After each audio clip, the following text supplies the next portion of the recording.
harsh, that, innit? This music deserves, like, nice, chill, like, yo, yes, people. Welcome to the stream. Tonight's stream gonna be chill. Anyway, smash these freaking likes up, people, man. Come on, man. Fight and win! That's what you gotta do, bro. You gotta fight and win, man. Fight and win. Smash these likes up. Make sure you guys are subscribed. Come on, man. Let's get these likes up. 400 people locked in already. Yeah, let's get these likes up, man. Make sure you guys are subbed up to the channel as well if you're new.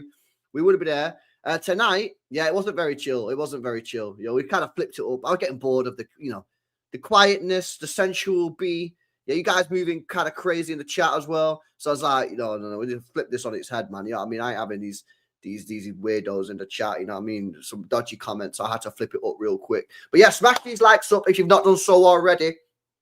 Tonight is the night of the annual Khaldoon Al-Mubarak review video. Let's go, guys. W's in the chat, man. W's in the chat. We do this stream once a year. Yeah. We watch the video. We react to what this guy's saying. We dissect the words, guys. Yeah, tonight we're going to dissect the words of this man. What is he saying about various different topics? How does he think the seasons are going to go? Is he going to glaze? Is he not going to glaze? I don't know. I've not watched the video yet at all. Yeah, just first of all, I've seen a couple of quotes, obviously, from the aggregators. I would prefer to have seen nothing, but obviously aggregate going to aggregate. I've seen some of the comments. So we'll see what he's saying. And listen, we'll have the conversation, see if this guy's chatting true facts. Oh, we'll see if this guy's chatting shit. We don't know, innit? I've not seen it yet. We'll see. But anyway, yeah, smash these likes up if you've not done so already. We're going to get into it soon. Now, it's probably going to take about an hour and a half. Yeah, so if you've only got 5 minutes or 10 minutes, probably take the stream for you. Maybe revisit it tomorrow on the playback. It's up to you guys. Yeah, but we will be there. But listen, it's Friday night, mate. Let's be honest. We're all doing nothing, so we might as well do this, yeah? We might as well do it. LB called you a fraud. Yo, come on, Nabil. What are you saying, bro? You watched the full video and man's not glazing. But we'll see what he's saying, man. Come on, Ash. Big up Jackson.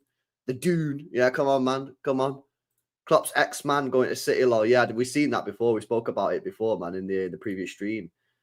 Special event once a year and you're still late, B, says Crow. I know, man. I know. Listen, the game's the game, bro. You know what I mean? This ain't Sky Sports, bro. I can't be live exactly on time. Yo, big up DJ. DJ Christopher. Yo, big up to you, bro. Get a beer, bro. Nah, bro. I'm back on the diet now, yeah.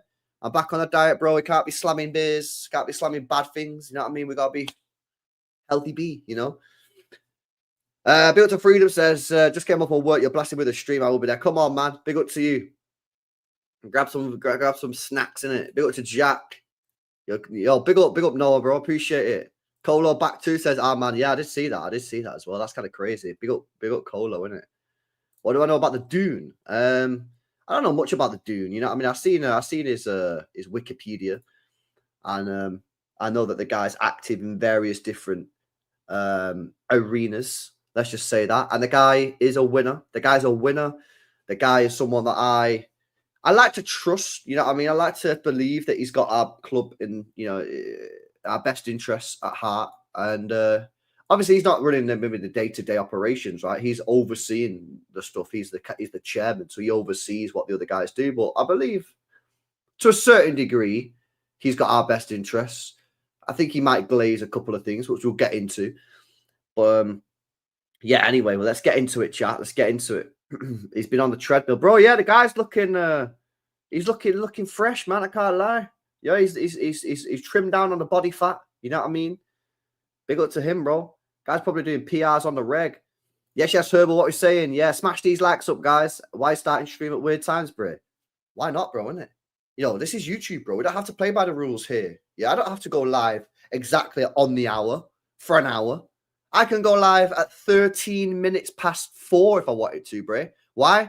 Because this is YouTube, Bray, and we do what we want, innit? Yeah? Just the facts, Bray. We don't think he'll win the UCL tomorrow. Casually just quickly looks at live score because he forgets who's playing. PSG versus Inter. I think PSG deserve to win. I think PSG would be the best team in Europe this year. But Inter Milan are a very good side tactically. Very good side tactically. Who does sport in F1? Not really arse, bro, to be honest with you. I just like F1. I don't really care really about you know, who's the best or whatever. Yes, Master, what you're saying, bro. It's good to see the chairman Vieira. Yeah, exactly, man. Exactly. I love these interviews, man. I love these interviews. Watch along tomorrow. Yeah, watch along on the second channel, probably. Yeah, so get on that, innit? Get on the second channel more. I'll be link in description. Right, let me do this chats before we get going. Big up to Lee, man. Appreciate the super chat, Lee. Says rebuild was needed last summer, but I think from the treble year we've struggled massively in the transfer window, not replacing Gundogan, etc. Facts. Yeah, of course. Spot on. Yeah, I mean, we didn't replace Gundogan in the treble year. We ended up buying Nunes, which hasn't worked. And then the Gundogan replacement was Gundogan, just 2 years older. So, yeah, listen, we know we cocked up there, didn't we? The board cocked up, they messed up. And hopefully Khaldoon, you know, accepts that, which I'm sure he will, and see what he says. But yeah, big up to you, Lee, man. I appreciate the super chat. Hopefully you enjoy the show. Big up to Chrome, says movie night with Uncle B. Yeah, facts, man. Right, let's get going, guys. Smash these likes up if you've not done so already.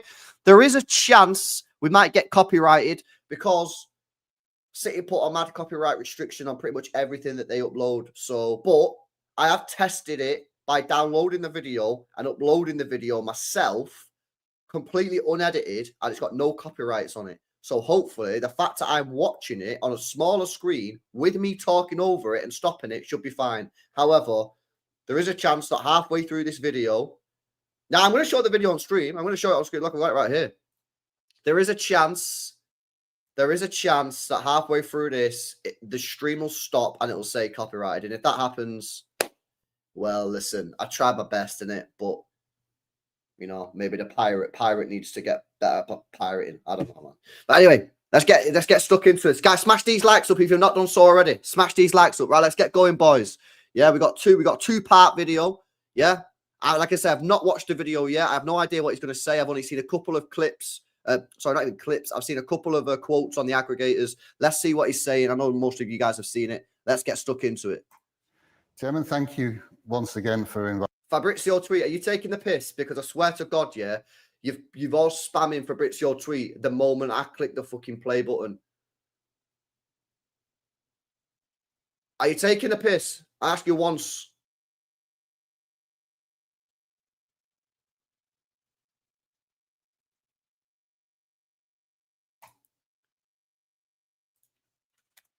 If you guys are actually like, you know, we got to work on this chat, yeah. We have to work on this. Your timing is not good, guys. Oh, it is a bomber. Oh, Bears. Pep Linders will start working for Manchester City from June as he's going to be available. Bro, this guy's Italian, bro. What's he typing like that for? He's going to be available. What the hell? Pep Linders will start working for Manchester City from June as he's going to be available.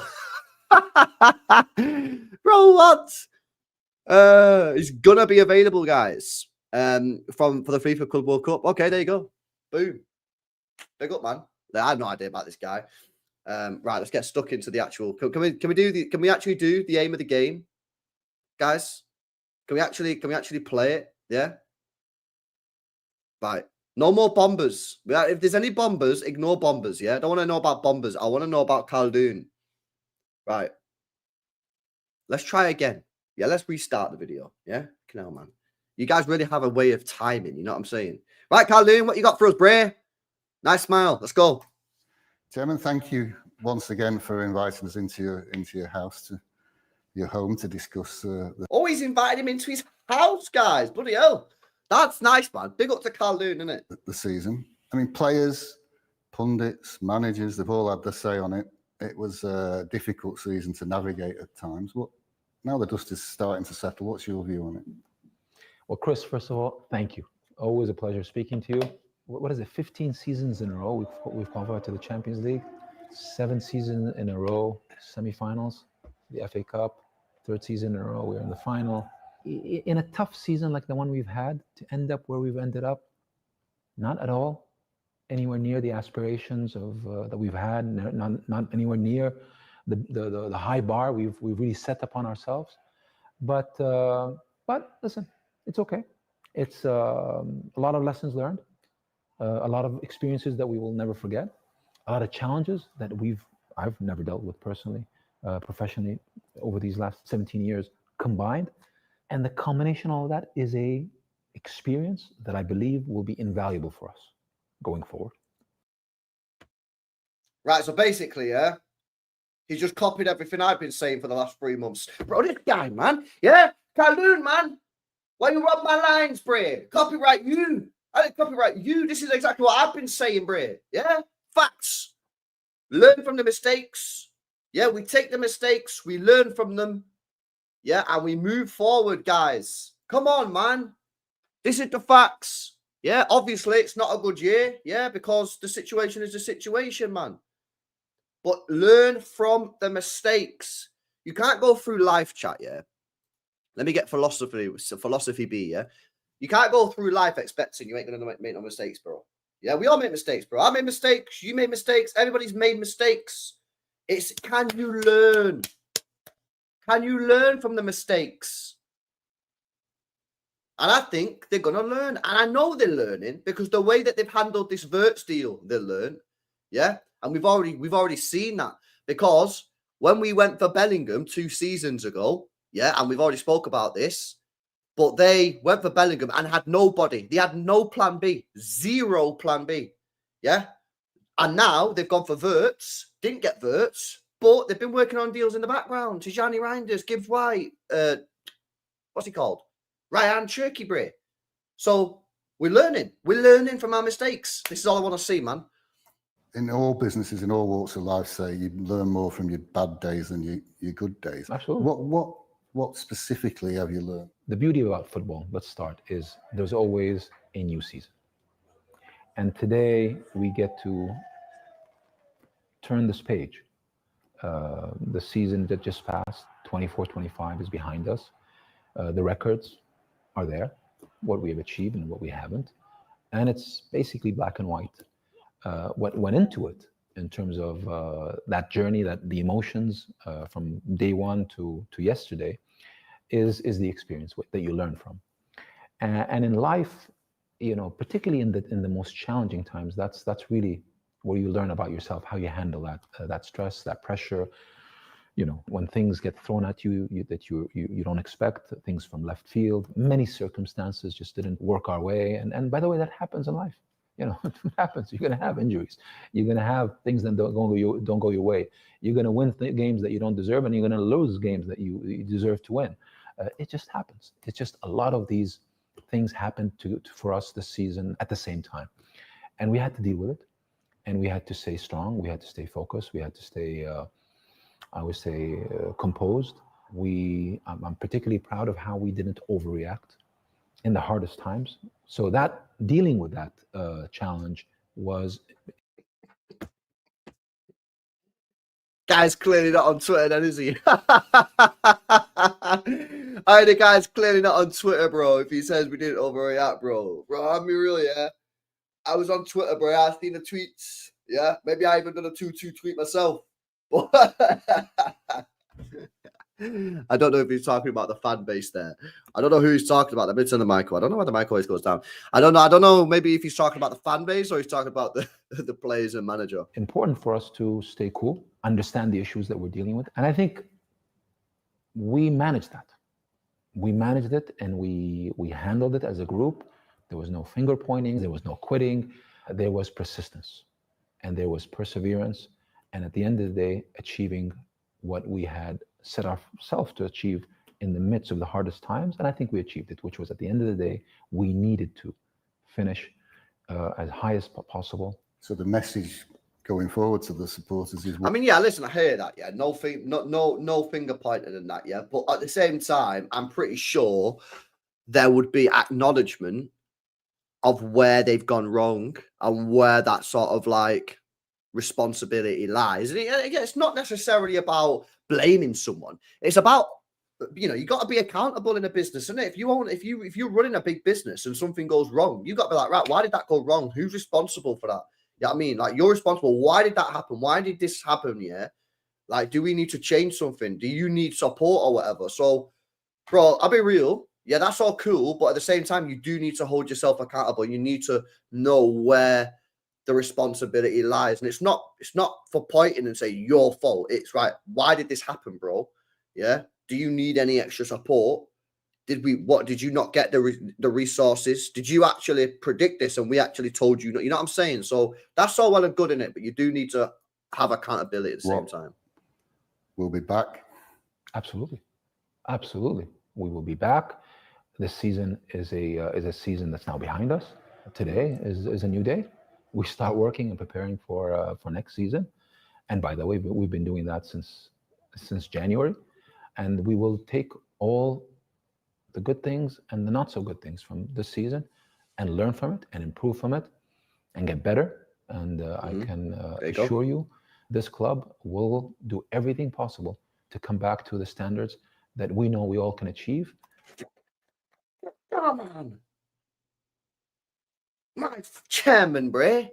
Now, we are only 3 minutes into this. There's a lot of time for him to say something that we don't like. Yeah, but this is what I want to hear, man. This is what I want to hear. No glaze. No glazing, man. We fucked up. We learn. Bang, we're going to be back next year because this club has standards. What a guy, man. What a freaking guy. And that we know we will achieve. Because really, if there's one thing I'd like right now is to turn that page from last season and just immediately start focusing on next season. And I think all the players, everyone I saw yesterday after the Fulham game, all the players, they're excited. They're excited about coming back. Nobody feels good about how we finished the season. They want to come back, and they want to come back hungry. And I can see the hunger in these players. They want to come back to preseason. Normally, these players are off, and they're also starting to think about vacation time and etc. Honestly, love to hear it, yeah. But at the same time, bro, I think they're probably saying that to you, innit, because you're the chairman, bro, and you're mad powerful in it. Because I'm telling you now, yeah, if I was a player after this season, I'd want an extended break. I'd be like, bro, give me 4, 5, 6 weeks off, mate. Yeah, I need time to rest and recover. Nah, but listen, it's obviously, the thing is here, the players, I bet the players are like a bit embarrassed, man. Real talk, like somebody's put Haaland, bro. Like, bro, you were this close to playing in the Europa League, mate. Yeah, you know how mad that is for some of these players. Like, they were probably like a bit embarrassed that they was even in that situation, man. Every player I spoke to was telling me, we're coming back. We're ready to come back in 3 weeks' time. I was speaking to Rodri as an example. He's looking for games. Erling didn't want to go on vacation. He wanted to stay with the physios and prepare for next season. And that's the attitude you want. And that's exactly why you see me so positive. And we're going to come back strong with a lot of. By the way, Haaland and Rodri 100% must be in the captain's group for next season, chat. You agree? They must 100% be in the... I mean, Rodri will anyway. I'm not sure about Haaland. Is Haaland already in it? I don't know if he is, but if he's not, he should definitely be in it. Haaland needs to be added to that captain's group, 100%. Positivity. I just got off the phone right now with Ferran. He spent the day with Txiki, Pep, and Hugo today, this morning. We finished yesterday evening, our last game, and today we're working. Nobody's going on vacation yet. Oh, so this was filmed the day after the Fulham game. What day was the Fulham game? Man City results. Fulham was the 25th of May. So this was filmed the 26th. So this was filmed on Monday. Oh, this is actually pretty recent. So this was filmed on Monday. So it's pretty fresh. Buzzing. So what did he say then? I don't know what did he say? And Hugo, today, this morning, we finished yesterday evening, our last game, and today we're working. Nobody's going on vacation yet. Nobody's going on vacation. Facts. Yeah. Why? By the way, yeah. Why would anyone go on vacation who's in the board in a transfer window? That's crazy, isn't it? Like, real talk, yeah. You have literally 10 months a year of zero transfer window. Yeah. What is this? They should be banned, Bray. You should be able to go on holiday, man, as a sporting director or anybody who's got anything to do with transfers in whatever capacity. You should be banned from going on holiday in the transfer window. That is crazy, you know. That's actually crazy. That should be club policy, Bray. The perceived wisdom is that there might be some sort of renewal of the squad this season. Can you tell us what that might look like and what sort of transfer business people can expect? Come on. Yes. This club... We've got £350 million ready to go. Say that, Bray. Has gone through, as always, a regeneration. we've gone through, I think, at least when I look at the last 16, 17 odd years being involved in this club, so many different squads, and we've done it, I think, in a structured way over the years. This year is another year where I think, when I look back, I think last summer we probably should have been more aggressive in some of the changes we needed to do. We didn't Facts. do that, and that ended up costing us. Yep. This year. Facts. We already started that Facts. rebuild of this team in January. Accountability again, chat. Not excuses. No one's making excuses. Accountability. Facts, Dash. Facts, bro. Facts. Accountability, bro. Yeah? We should have done this in the summer. We didn't. We fucked up, and that's what caused the issue. What are we doing about it? We get to January. We start the process in January. Acceptance of the mistake, accountability, and move forward. That's what he's doing, bro. This is exactly what I want to hear, man. Normally, we like to do our business in the summer, and only in case of yeah. We normally want to do our business in the summer, but in the case of emergency, he's going to say this. In the case of emergency, yeah, we've got to act, and we was in an emergency, so we acted like a proper club. Yeah, like a proper football club. Love this guy, man. Emergency or a special need that comes Crisis. up, do we actually go and do business in January? That's been our MO, at least for the last 7-8 years. But this January, you had to act. I was going to say, well, as soon as you brought it up, the profile of the players you brought in January as young players, how do you think they've settled in, and what sort of future do you think those players are going to have at City? Well, first thing I want to say is they all fit the construct of the squad that we are trying to build.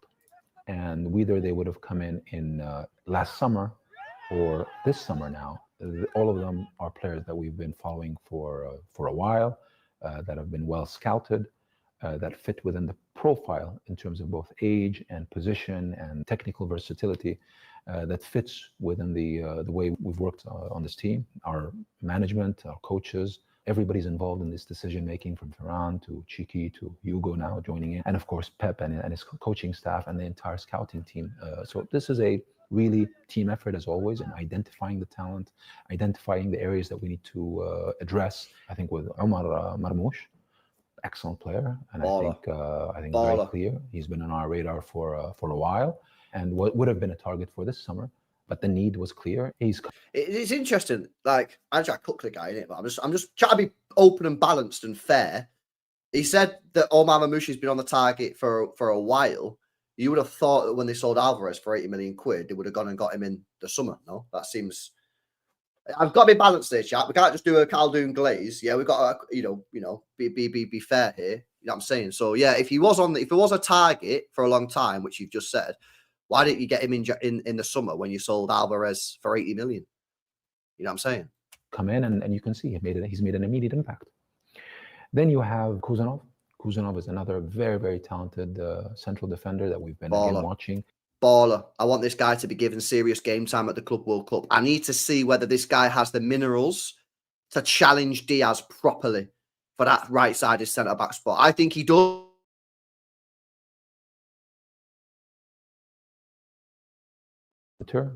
Would have been a player that we would have made the move on this summer, but we needed to move early. At that moment, if you remember, there was a lot of injuries in that very specific position, which is in central defense. And Kuzanov is the type of young, versatile, very talented central defender that I think would fit perfectly within our group. Vitor, we're back, chat. Yeah, lagging. We're back. Yeah, we're good. Yeah, let's go. Rice, very talented central defender, very versatile, 19, young, but has all the attributes of what we think will be a tremendous player for this club. And then finally, Nico Gonzalez, very talented player, again, has been on our radar for a while. We had very specific needs in that holding midfielder position in January. Never easy to move players in the January window, never easy for them to come in and immediately perform in the Premier League to start with. In our team, which is again quite a team, but credit to all these 4 players. They all came in and immediately added to the club and to the team, and we feel very good. We feel very good about these players.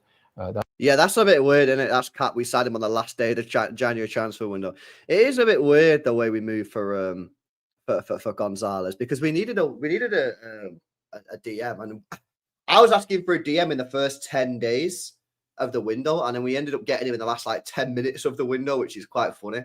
But yeah, I wonder if we missed out on our initial target. Yo, big up Hassan, man. I wonder if we missed out on our initial target. I think it was a good decision to sign him. I think it was a good decision to sign him. I think it was. The question that I'm asking myself at the moment is like, Nico Gonzalez said, and shout out to Asam for reminding me this morning.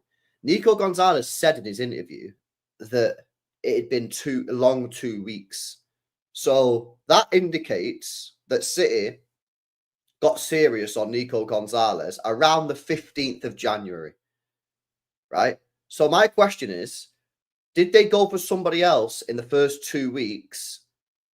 Either 1, get rejected by the player, 2, get rejected by the club, or just outpriced, and then they had to move on to another target in Nico G. Because, otherwise, why did it take so long to get him in? So, and the only reason I ask you that is just because I wonder who that player was. Was it Edison at Atalanta? We were heavily linked with Edison. Could it have been Baleba? Jack Garner's confirmed that we were interested in Baleba. And then, yeah, maybe we were speaking to Brighton, and then in the end, we just got like outpriced. I don't know. Douglas Luiz potentially, but I feel like Douglas Luiz would have been done because Douglas Luiz was easy to do. I'm sure. Didn't Juventus say he was available on like loan? I think if we wanted Douglas Luiz, we could have got him quite easy, bro. I think it was probably Edison at Atalanta, but because they was in a title race that they'd never won a title in their history, they probably refused to sell or outpriced it. Or Baleba. It's one of the two, I think. I think it's one of the two. But yeah, I like this signing, man. I think a good player. That's 4 players in January, and that gives you an idea of what's coming. Martin said we were waiting for Nico early, but Porto told us to wait till after the final round of the Europa League phase. Maybe. Potentially. Who knows? I still think we wanted another player. I think we wanted Edison. There was a load of links to Edison from like decent journalists. Load of links. I think we went for Edison personally. And I think Atalanta just said, we can't sell him. Remember when we were doing the streams on Edison at the time? It was like, but we were like, they was in that title race, bro. And they've never won a Serie A. And I think we went for Edison. And I think they either outpriced him or just said, nah. I think Baleba would have been an easy no, because we would have knocked on the door for Baleba and they would have just gone 100 mil we went by. Whereas Edison, I think Edison would have been like, Edison, I think, would have wanted the move. And I feel like Atalanta would have been like potentially open to it, but giving us a bit mixed signals. So, yeah, I don't know. Weird. It's strange, isn't it? Yo, big up Snoopy, bro. It'll come out one day. Probably will, bro. Probably will. And the only other thing that I'd say about Porto, unless you really want to sort of like maintain good relations, like we was in a crisis. Yeah, as this guy just said. Yeah, not that guy. That guy just said we was in an emergency. Bro, the guy had a release clause. Are you really waiting 33 days? Because remember, we actually did the deal in February. Are you really waiting 33 days when the guy's got a release clause? I just don't think that's the case. Yo, big up JTI as well, man. Smash these likes up, guys. Let's go. Coming this summer, because we will continue this summer with this, serving the needs of the club. And I can tell you today, that's, I would say, day 1 of the new season, we have clearly identified who exactly are the targets, in what positions, and we have our clear number 1 option, our clear number 2 option, and we're going to go about our business. We have our clear number 1 option, and we have our clear number 2 option. Why is that important? Why is that important, people? We're learning again from the Bellingham situation. We did not have a clear number 2 option when we dealt with Bellingham. It was Rice. 1 minute it was Rice. Now we're pulling out of Rice. We're going for Paqueta. Then we're pulling out of Paqueta. Then we're going for this guy. And it's just like, whoa, what the fuck? We're all over the gaff.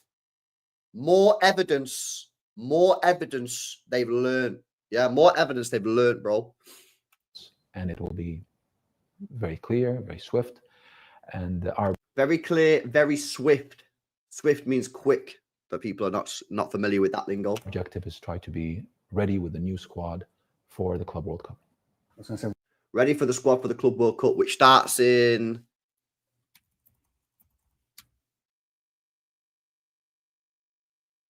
18 days.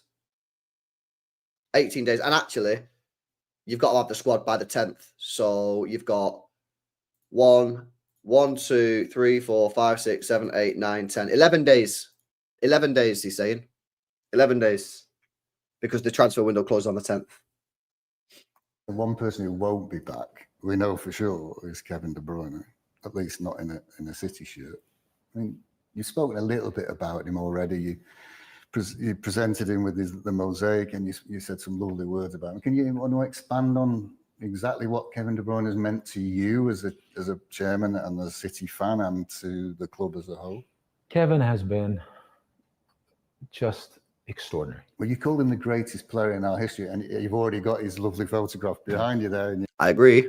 your house. So, listen, I mean, obviously, I have a subjective view, and my view is from the lens I see from the football I've lived over these years, obviously as chair and but also as a fan of this club. And what Kevin has given to this club, in my view, he's the greatest player to play for this club. I think his accomplishments speak for themselves. His accomplishments for the club in terms of trophies, in terms of that tally, number of Premier Leagues, the Champions League, FA Cups, Community Shields, Carabao Cups. I mean, it's an unbelievable tally, the highest of any player that's ever played for this club. His personal achievements, twice PFA Player of the Year. He's been a captain. He's been a leader. He's been a teammate. He's been everything you'd hope from your most important player. His influence on everyone, from the academy to the communities of fans, not just of the club of Manchester City, but of football all over the world, is unquestionable. So Kevin, what he really transcends this team, and I'm so proud of what he's accomplished. It's one of the best decisions we ever took. The day we took the decision to invest in Kevin and bring him from Wolfsburg. I remember some people thought we overpaid. mm-hmm. The £50 million flop in it, chat. You remember? Some quite high-profile people. Yes, it's one of the best memes out there, huh? Go on, call him out, Bray. Call him out. Cook him in there. Merson and that. Cook him, Bray. Yeah. And from the outside looking in, he's also been fairly low maintenance over those 10 years. That must give you a great sense of pride, because any business who can keep its staff, let alone, ordinary staff, let alone high performance, high maintenance. Yes, I mean, the environment is key. The environment is the people. The environment is the culture, and I think what we have at the club today is a great culture, and that's what brings the magic, and that's what brings all the trophies you see in that picture. Kevin, yes, was an incredible player, but he had an incredible team around him, incredible coaching staff with him, an incredible organization supporting him, and I have to say, the best fans in the world, an incredible fan base that has been just amazing. All that together is what makes this club so special. And while we're talking about Pep, and I know you've grown closer and closer. Respect Khaldoon, man. Greatest City player of all time. Yeah, greatest City player of all time. Big up Khaldoon. Come on. Closer to him over the years he's been here. And a year ago, we didn't know whether he was going to stay, and now he's committed to 2027. How pleased from a personal point of view were you that he signed that contract? Interesting how they didn't ask him about why they told him to do one. Imagine it's like, so Khaldoon, it's come out that you actually told Kevin that he has to leave and that he actually wanted to stay. Can you explain the reasons on that? They didn't do that. That would have been a tough question to answer, man. I can't lie. How pleased from a personal point of view were you that he signed that contract, and how has your relationship changed over the years, or if at all? like any relationship, this has been what now? It's going to be almost 10 years working with Pep and getting to him. You've asked me this question many times over the years, whenever his contract was due, and you've always seen me relaxed about this, because I think one thing we have with Pep, which is so fundamental, is one word: trust. We have trust, and it goes both ways. I think he trusts us, he trusts me, he trusts the organization, he trusts the club, and we trust him. And that trust is what, in the good times, allows you to keep winning, and in the tough times, is the hardest, and that's where that trust really shows up. And we've gone through all these ups and downs, and we've always stood together as a team. And inevitably, it's always shown to be the foundation of our success. So I have a lot of trust in Pep. I think he had a tough year. Yeah, you'd like to think he has a lot of trust in Pep when you're paying him £20 million a year. He did have a tough year. Facts. Like many people, it was not easy for him professionally. It was not easy for him personally, but I have the highest respect for him as a person. How he handled this year, how he handled the hard parts, how he's behaved, always, with respect. And, you get closer. You get closer always with time and with new experiences. And I think this year, if anything, got us even closer together, given the challenges that we've had to deal with. And we talked earlier about players staying a decade. And Yeah. I mean, that's fair, isn't it? You know what I'm saying? Like, it was a tough time, bro. It was a tough time, man. Silva, Tough Company, year. Aguero. Tough year. Great names of the past, Kevin. And now you've got Erling, who you also mentioned was so keen to not go on holiday. You've got him signed up for 10 years. Can you tell us a little bit about how that came about and why so this long? should be interesting. Isn't it, chat? This should be an interesting segment. Haaland 10-year contract. Come on, let's listen to this. Well, it's clear. We know what we have now in Erling, which is the most prolific striker, I think, in the world. And we have Erling in this club. We have him completely bought in to everything that is Manchester City. He is an incredible talent. He is an incredible person, and he's at the right age. And when we look at the next 10 years, Erling is at the heart of what we are building. And it was, again, for me, a pretty clear, easy decision. It's amazing you say the word building when you just come back off 4 consecutive Premier League victories and all the trophies we've won in last year, and yet you still believe we are still building to something better? Absolutely. It's what you talk about is history. Wait, what? That was a rare docu assist. Was that a docu assist? He is an incredible talent. He is an incredible person. Oh my God, it was. Go on, Sam, lad. What a spot that was. Hey, W Sam in the chat. Building. And it was a Sam in the chat. Pretty clear, easy decision. It's amazing you say the word building when you just come back off 4 consecutive Premier League victories and all the trophies we've won in last year, and yet you still believe we are still building to something better? Absolutely. It's what you talk about is history. What we are focusing on is the future, always. History is great and it's lovely and we celebrate it and we enjoy it. But then the page flips and there's a new page to write. And that's it, man. Fucking hell, man. This guy, bro, spits facts, you know. It's about not being happy, yeah, with what you've achieved. It's about striving for more and trying to better yourself, bro. Yeah, you don't go gym for 6 months and just be like, right, sorted, I'm happy, I'm going to chill now. You keep going in it. I want to get stronger. I want to get fitter. I want to be able to run longer. I want to be able to lift heavy weight. I want to look better. Yeah, you don't just be out, right, chilling. I've lifted 100 kg bench press. I'm out. I'm done. Bro, I want to get to 120. I want to get 150 or 200, man. Come on. It's not about being like, oh, entitled or what. It's about, bro, we're here to win, man. And we've been winning. And it's been mega. Why don't people want to continue that, innit? Yeah, come on. Let's not rest on our laurels. This guy, man. Yeah, he should have a YouTube channel.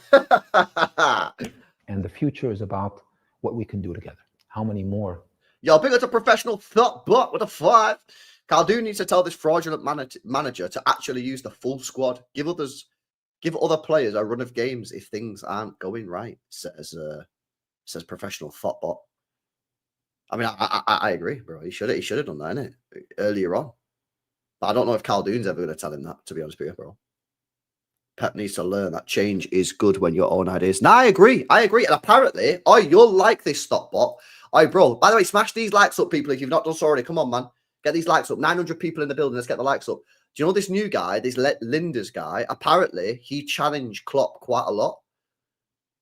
Apparently, what I've read online is that he challenges Klopp quite a lot when he was at Liverpool and said, no, Klopp, I don't agree with that. I don't agree with this. I don't agree, blah, blah, blah, blah, blah. So maybe that's one of the reasons why they brought him in, to challenge Pep, to say, Pep, I don't agree with what you're doing. Yeah, because we don't know this yet, but how many of those coaches just sat next to Pep and went, oh, yeah, you're doing the right thing, you're doing the right thing, you're doing it right. Like, bro, sometimes the manager's not making the right thing. Some people say, oh, you think Pep's making it, like, you think you know better than Pep. No, it's not that you don't know better, but you're acting as if Pep never makes mistakes. And Pep makes mistakes. He's made plenty of mistakes, huge fucking mistakes. Rodri, Champions League final, remember that one? Yeah? If maybe he had someone next to him who said, Pep, what are you doing? Why have you dropped Rodri for the Champions League final? But you need people who are strong. Now, you need someone who, like, also knows the boundaries, because Pep is the manager and ultimately it's his decision. But you need someone sometimes to be able to push the decision and say, right, you're making this decision, bro. I don't agree with it. Let me explain to you why I don't agree with it. And then you can decide ultimately you're the manager. But have some of the other coaches been a little bit too passive and a little bit too like, oh, yeah, well, it is what it is. Pep's the guy. You know what I'm saying? Hey, smash these likes up, people. Leagues we can keep winning.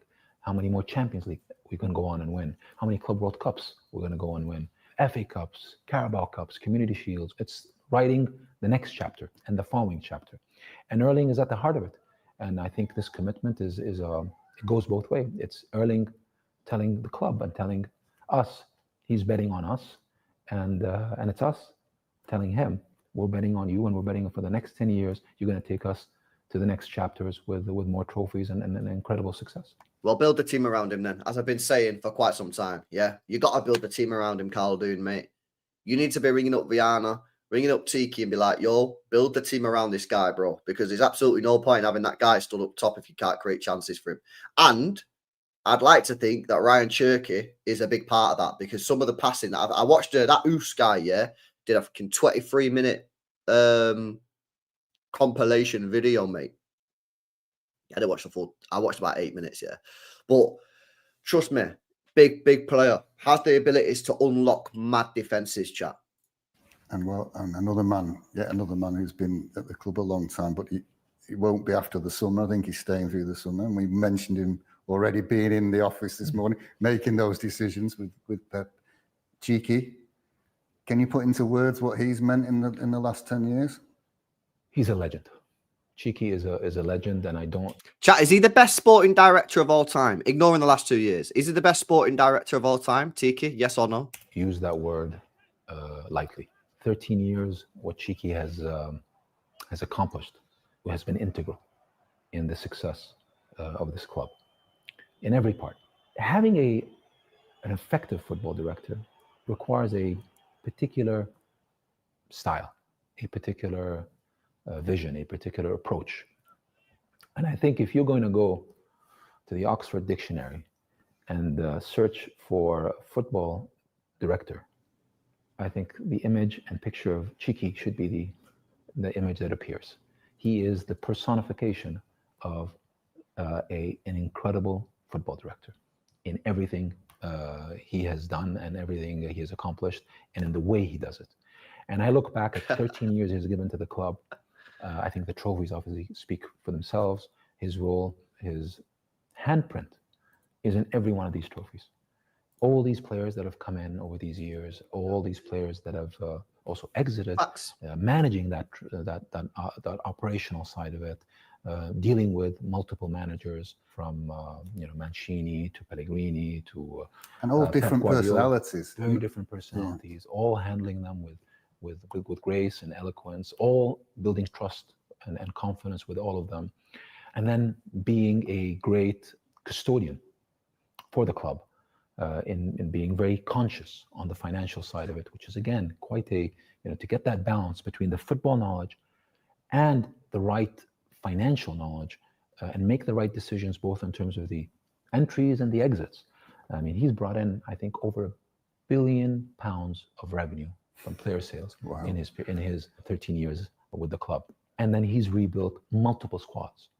And his role, even in this now latest iteration, with the work that he's done in January and the work that he's doing together now with Hugo this summer as we enter the Club World Cup, I think is a testament to his professionalism. Coming from the business world, I'm always, a big fan of managed transitions. This guy's got all the phrases, man. Innit?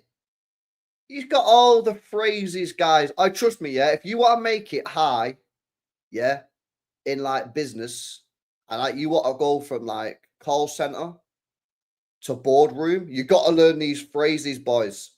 You got to learn them, bro. Trust me, because these guys who get like the manager jobs, call center manager, yeah, director of department, yeah, director of sales, director of this, yeah, CEO, bro. These phrases and buzzwords, trust me, learn them and start speaking them day in, day out. Promotion, easy work, mate. Easy work, trust me. Keeping the talent as long as physically possible, and then managing the transition in the most effective way. I'm very proud of how how the club has handled this transition by, again, agreeing with him in a very timely manner over these last couple of months, so that it's going to be as smooth a transition as it can get. One person you're not going to be looking for, one position you're not going to look to fill this summer is 6. And we talked about Rodri chomping at the bit to get back. How big a miss was he? Ooh, Rodri time. Right, come on. I want to wear some more accountability here, Bray. Season. And how proud of him were you when he collected that Ballon d'Or? Well, first of all, again, we should be so proud at this club to have finally a Ballon d'Or winner. We've had at least, I would say, 3 players that had a very great shot at it. Haaland robbed. Erling, Kevin, and I will argue even Sergio over these years. And finally, Rodri gets the Ballon d'Or. And he was deservedly the winner last year. And then to get injured in September. Deservedly. Hold that, Vinny Jr., mate. Hold that. Yeah, do what 10 times, bro? Fucking Mateta scored more goals than you, mate. With an ACL injury and miss the whole season effectively. In the year that he won the Ballon d'Or is tough luck. And Rodri, beyond the Ballon d'Or, just as a player, is such an important player for this club in every possible way, on the pitch and off the pitch. So he was a huge miss for us this season, massive miss. But credit to him, he's been a top professional. Look at the speed at which he's come back, which is, he must have been putting in steroids. Bro, that's funny, that guy. He has to come back pretty quick, isn't it? It has been pretty quick, man. I can't lie. But that guy from Italy did it in 6 months, bro. So a lot of hard yards. To handle the therapy side of it, the surgery first, and then the therapy, and then going through these weeks and weeks of difficult recovery. It's hard on every player, and it tells you a lot about the personality. Some players are good players that recover well, others not so well. Some fast, some slow. Players. They're humans. Everybody's different. Rodri, I think, was top notch. He was a Ballon d'Or also as an injured player. He was just, again, the best. He trained hard, recovered hard, was very disciplined. He wanted to be on the pitch as soon as physically possible. But we have to also be careful. The doctors and the physios, they have to be comfortable for him. We're thinking of Rodri for the long term. We're thinking. That's what you want to hear as well in the chat. We don't want to rush him back for rushing him back's sake. Yeah, we want to have Rodri available. Again, this guy's speaking absolute facts. Yeah, you want to have Rodri available for the next 4 or 5 years. We don't, you know, if I have to wait 1 month extra to have him back, I'll wait 1 month extra to have him back if it means that we don't rush him. Do you know what I mean? And this is where the doctors come into play. Doctors, mate, you're on a lot of money, pal. Yeah, I know you're on a lot of money, bro. Yeah, you've been to uni, you got the degrees and that. I know you get the big bag at City, mate. Yeah, you City doctors. No rush. Listen, City fans, we want Rodri back ASAP. We're desperate for him. Yeah, but you make sure that you do your job properly, innit? And you make sure that you're managing his recovery, physio. Yeah, listen, you ain't had a too good year this year with the injuries. Let's get this one right, mate. Let's take our time. Calma. Rodri for his career, and we want. Yo, built Neil Sinner as well for the $10 donation. Built Neil, appreciate it, Bray. Come on.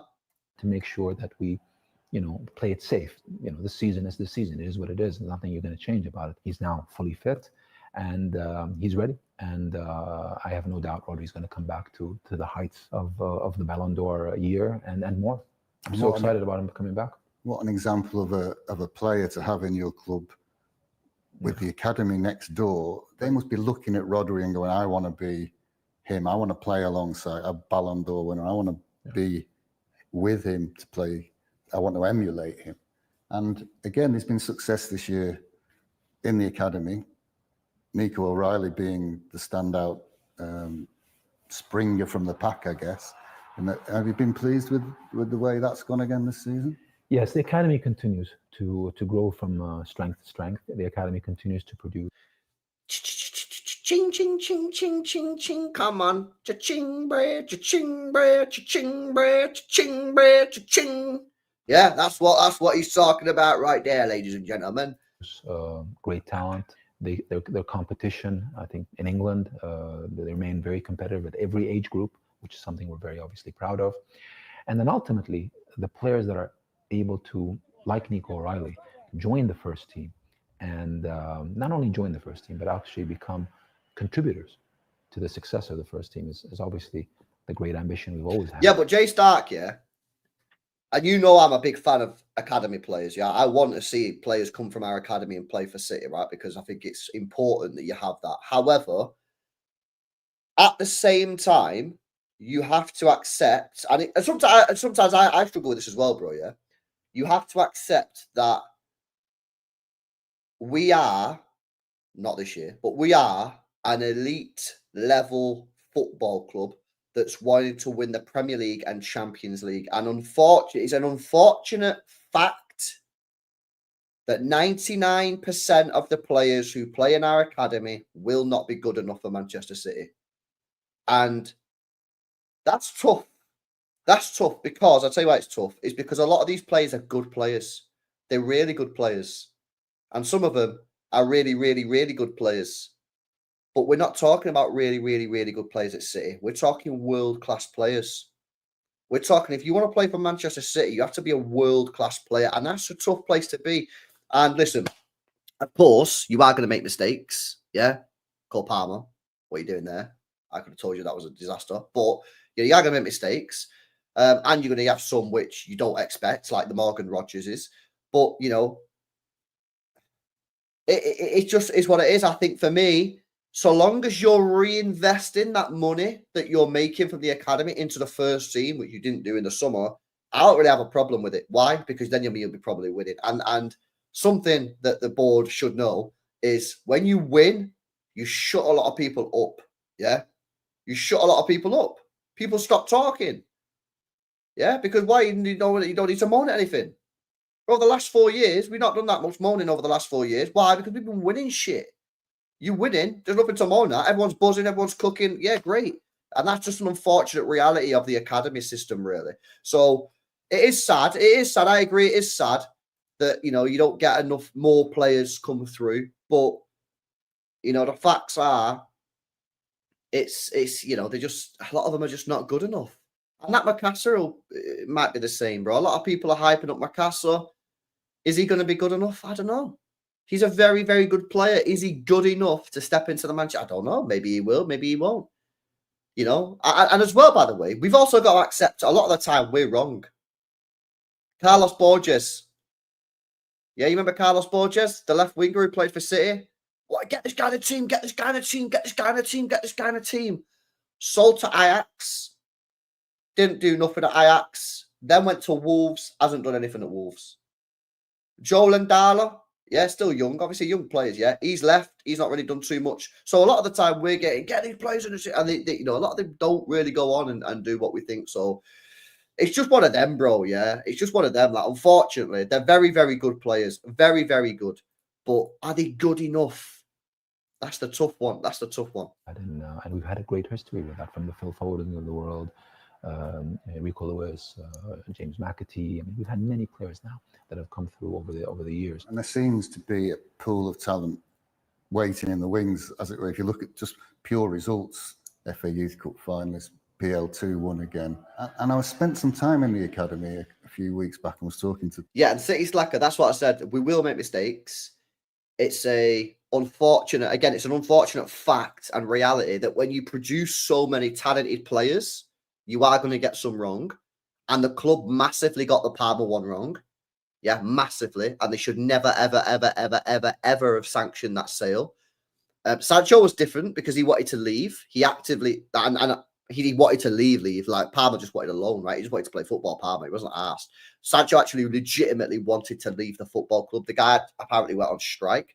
So, yeah, that's where we're at with that one, isn't it? Thomas, and he was saying that connection, and Txiki was part of that.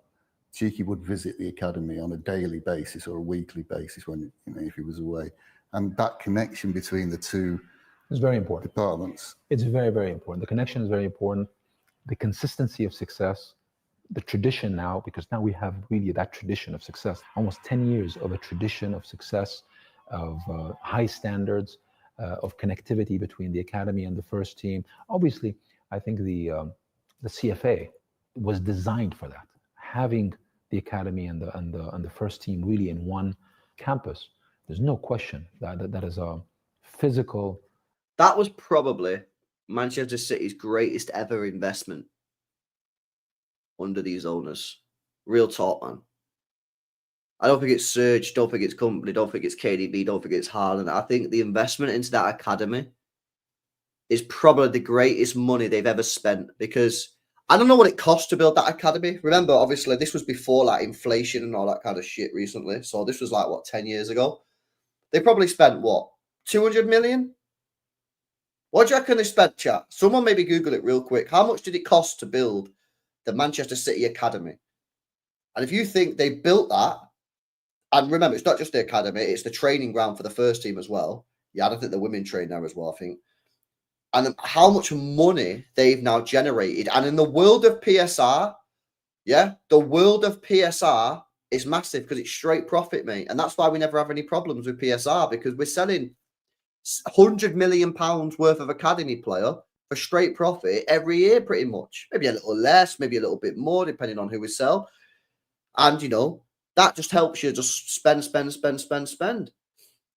260 million, apparently. There you go. We've earned that back so easy, bro. So easy. It's 2014, apparently. So 11 years. Come on. Construct that allows that to happen, combined with the philosophy, which is the ethos of this club, and that interconnection between the academy and the first team. And that is something everybody's bought into, everyone's committed to. And I think the players understand that and realize that. Both, by the way, both the young players, they can see and aspire to being part of the first team, and the first team. When Pep invites some of these young players to come train with the first team, I think if you watch some of these training sessions you see how our first team players behave with these academy players, that behavior, that professionalism, I think is so important. And that's what creates some of the magic that we've been seeing. Finally, in this section, just turn to the women's team. Again, they face challenges. Change manager Gareth Taylor left after many years as part of the City family, partway through the season. How do you see them bouncing back and closing this domestic gap, A, with Chelsea and B, with Arsenal, who won the Champions League? I think our women's team also. Yeah, I've noticed that as well. You know, I've seen quite a lot of people mention this in the thing, and I'm not doctoring it, but I agree. About a year ago, bro, I was like, bro, is bro ill or something? Like, what's going on here? But now he's looking a lot healthier, innit? Facts. Have high standards, and our standards were not met this year. It's not where we would have ended, where we would have wanted to end in terms of the performances and in terms of the results ultimately. The distance isn't that far between ourselves and let's say the leaders in the league. I think when you look at Chelsea and Arsenal, I think who have set the bar this year, to give them the full credit. I think it's an amazing achievement for the English game, having Arsenal win the Champions League, and I think that's great because that for us now raises the bar, and now we know what we need to also do as a club and as a team to be able to compete at that level, both with the what are now. Oh, she's mint as well, isn't it? That Bunny Shaw. Oh, she's actually a baller, you know. Yeah, I've seen a lot of people are not really like dialed in it on the women's football thing, but I know for a fact that like a load of people have been moaning about this manager for time.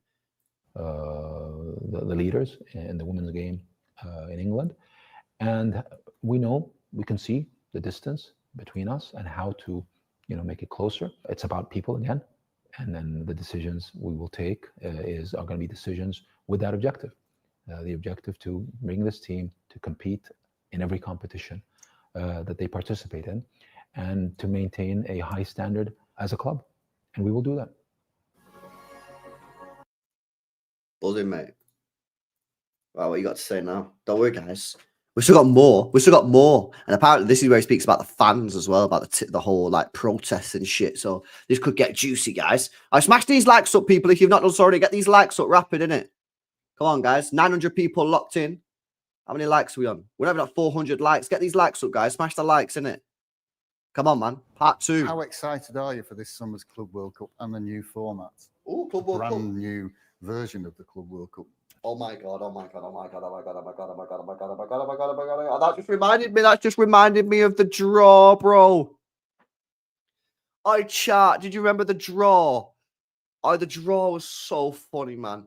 That draw was crazy. Oh, that trophy is wild as well. You got to have fucking guns, mate, to lift that. I bet that's well heavy, you know. I bet that's pure heavy, you know. It probably is. Oh, yo, come on, Angel, man. What are you saying? 21 months. Let's go. I love you. I actually caught your stream live. Been a while now. Come on, Bray. What are you saying, man? What's happening? Big up for the 21 months, Bray.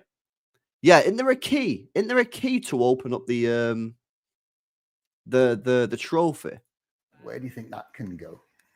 Also, guys, yeah, let me know, right? On a scale of 1 to 10, 10 being like 100%, you are bang at it. You are ready for this. It's like you are invested in this Club World Cup. And 0 is like you do not give a shit.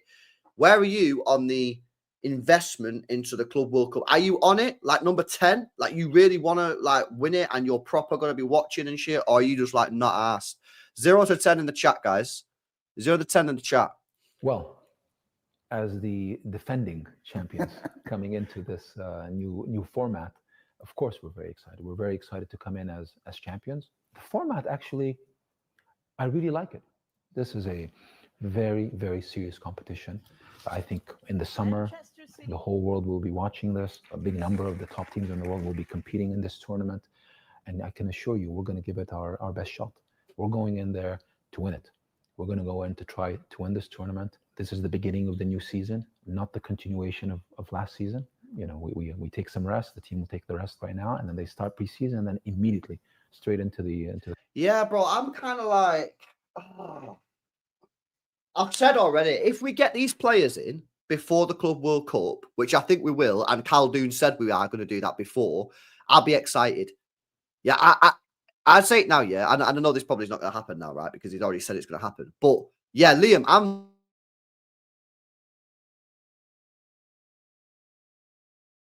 If I was having to watch Kovacic, Gundogan, and Bernardo Silva in midfield, nah.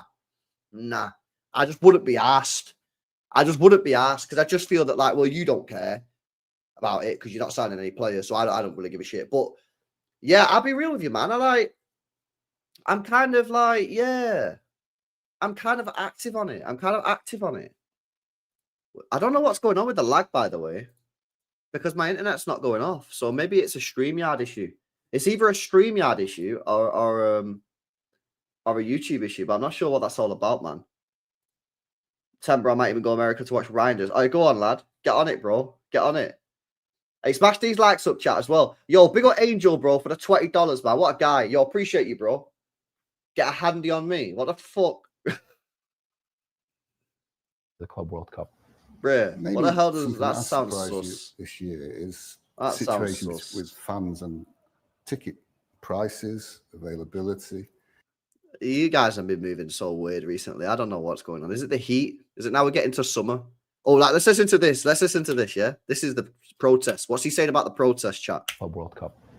Maybe something that has surprised you this year is the situation with fans and ticket prices, availability. Every time I've spoken to you, you have gone out of your way to say how much you value the loyalty and support of our fans. It's perhaps fair to say there might have been a slight disconnect this season around ticket prices. Is there anything you'd like to say on that? Yes. Disconnect's probably putting it a little bit glazy. I think this is a very important question. This has been a relationship built on trust between the fans and the club. And that trust comes both ways. And I think this issue on ticketing is no doubt something that I'm not okay with the way it played out. I think the management team is working very closely with City Matters, addressing and understanding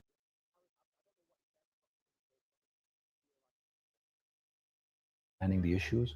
That's key in solving any issues. You have to understand what the issues are. You have to really constructively speak and try to work it out. What I'm sure about, and I think I hope this message comes out loud and clear, is that relationship of trust between the fans and the club is the foundation of the success and sustainability of this club. Well, that's all well and good, yeah. And like, bro, again, I've got to be balanced. Yeah, we've glazed Khaldoon at the beginning. Bro, the trust between the club and the fans is starting to erode because of the way that you're handling certain situations, mate. So again, like, I'm sorry to say this, but this part sounds a little waffly, mate. Yeah, because of what you've just said there. Like, if that was really true, would you have done everything that you've done, and would you be handling it in the way that you've handled it? Yeah, bro, I can't lie, man. Like, big up for the first part, but this is a bit glazy, I can't lie. And we know that, and we appreciate that deeply. These conversations with City Matters and our fans will continue, and we will try to find solutions always to address some of the challenges in a way that is fair for everyone. Some announcements have been made so far, but there's more to come. We're going to work hard. We're going to continue to work hard together to find the optimal solutions that work for everyone. There is something we can talk about in terms of a new arrival. I don't know, guys. I don't know what you guys thought about that bit. I thought that was a little bit waffly. And this is why, whilst I respect Khaldoon massively, yeah, I think the guy is... Am I muted? I'm not muted, am I? Yo. I'm not muted. I'm chilling. Yeah, whilst I like respect Khaldoon massively and shit and all that kind of stuff, like, I'm sorry, I do not buy it one little bit when people say, oh, he doesn't really know what's going on with the tickets. That's BS, man. Like, we can't just glaze the guy, innit? We have to be like glazing when he's glazed, yeah, and he's glazable. And then when he's not glazable, you got to be like, yo, that's cap, bro. So I think I thought that answer was kind of cap, to be honest. You know, and hopefully they sort it out, innit? But you can't sit there and say, oh, like, the trust and the fans and like, we got to have this relationship. Like, bro, every week, man, you're putting stuff out, like new policies and that. And I'm like, yo, why am I going on Twitter again today, seeing people beefing the club about new stuff? Like, I don't know, man. That's all I can say on that one. I feel that, like, Yeah, I feel like he's waffled there. I can't lie. Well, at the Etihad, in terms of the stand, not a player. And I'm not trying to get to talk about play, but yeah, the stand, the topping out ceremony is taking place. Yeah. How pleased are you? I mean, you're regularly in Manchester, so you must have had a look at it. And how pleased are you? It's coming up very fast, very, very fast. It's going to be a great addition to the campus. I think the stand you will see, I think once we start the new season, I think everybody start physically seeing it a lot clearer. The hotel is also coming up nicely. It's moving very, very, very fast. We're happy with the contractors on the ground. This is going to be a game changer. You will see over these next 12 to... Yo, that looks sick. Let me go back then, yeah. With the contractors on the ground, this is going to be a game changer. Look at that, chat. Look how sick that looks. Can I do a full screen? Full screen. Yo, look at that. That actually looks mega, doesn't it? How good does that look, chat? That looks so crazy. That looks so crazy. Nah, that looks mega. That looks mega. City Extra update. Are you guys capping on...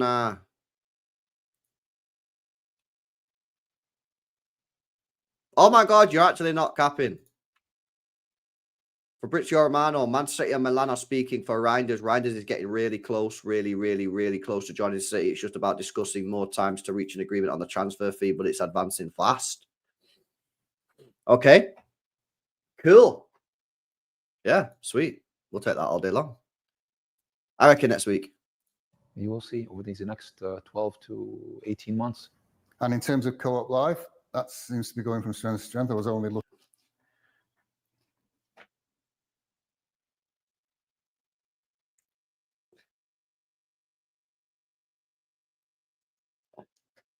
You think I care about Co-op Live for, Bray? Yeah, where's all this? Yeah, what's this about, Bray? I don't care about Co-op Live. Yeah, talk to me about signings, Bray. Yeah, when are we getting Mastan Tuono signed up, mate? Yeah, when are we getting Tijani Reinders, Bray?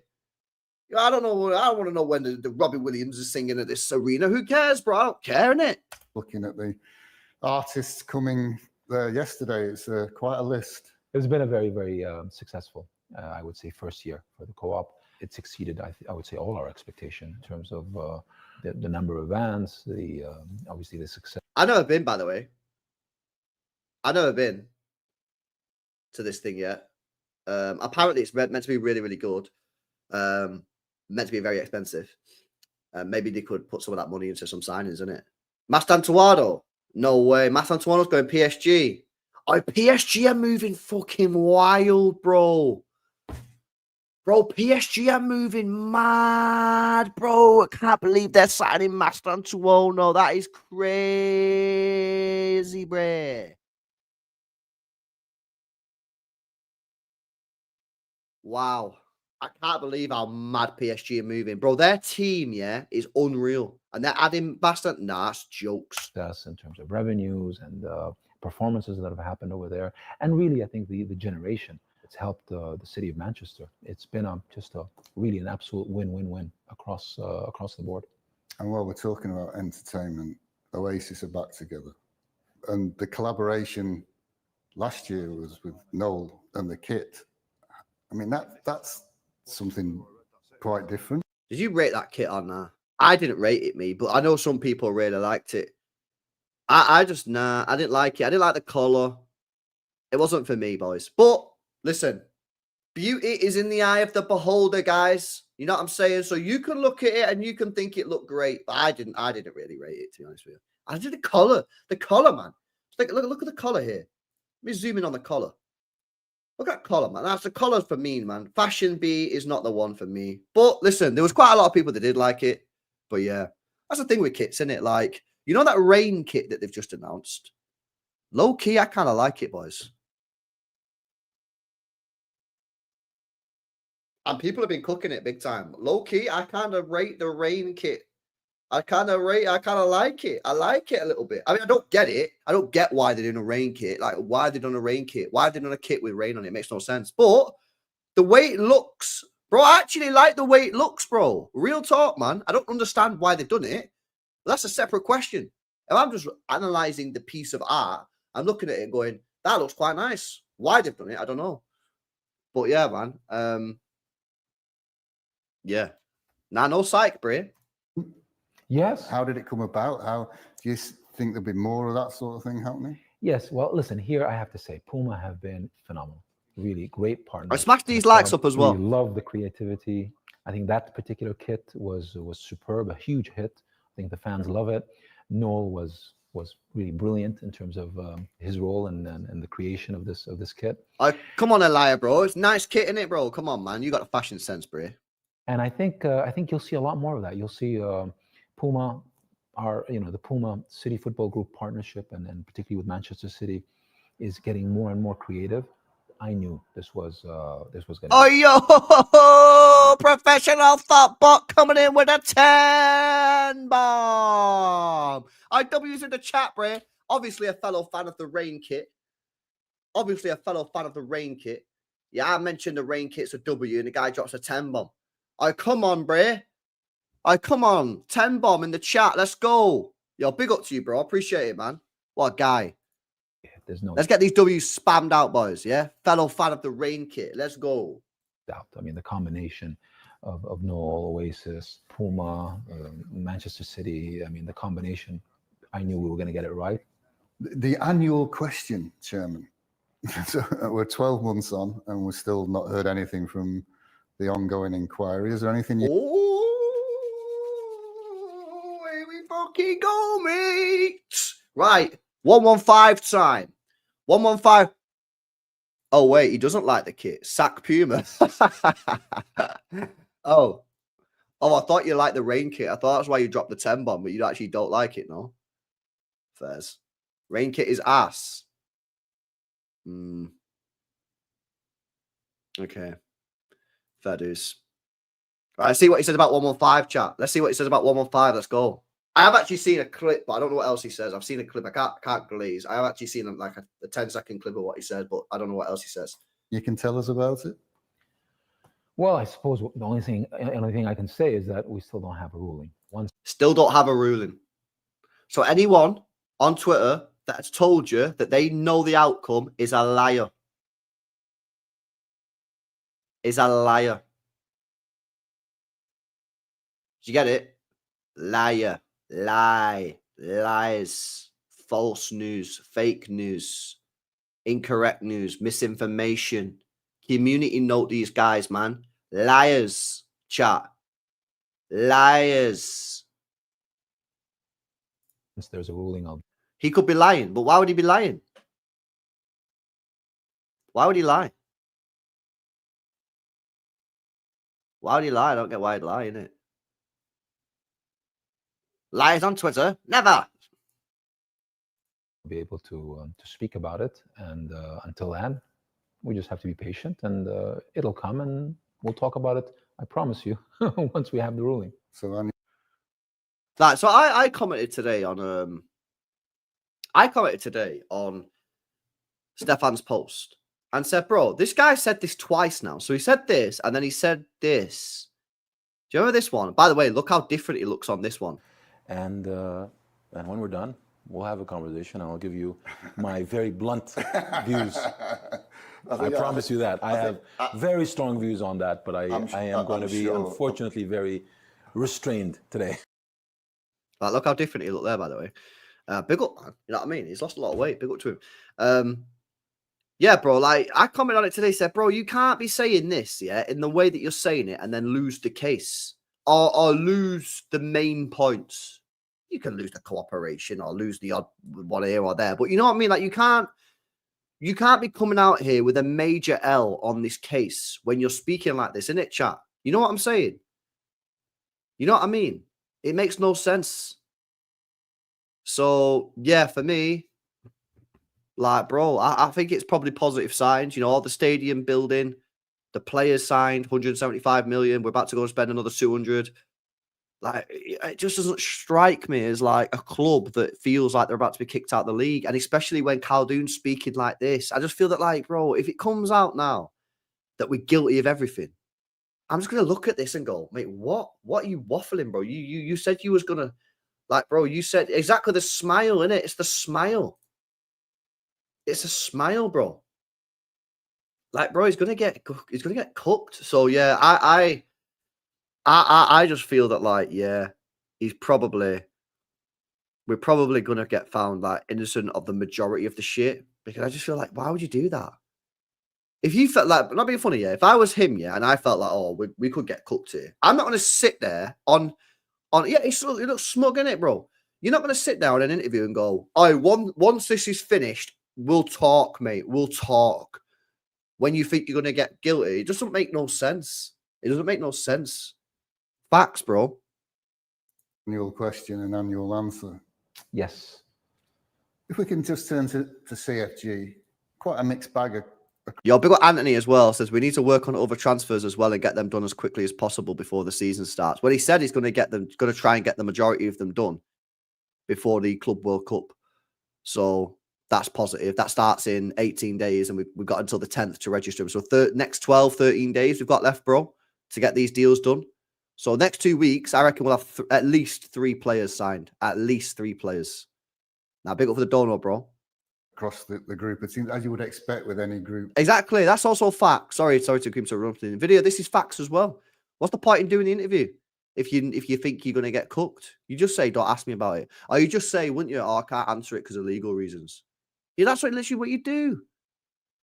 Of teams the size of the City Football Group is, but specific success in Brazil.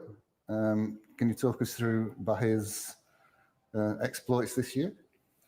Yes, I mean, it's a great story. What's happened in Bahia, taking a team from the 2nd division in 2 years to go to the 1st division and to be competing in the Yo, Bahia, do they play Flamengo anytime soon or nah? Bahia FC.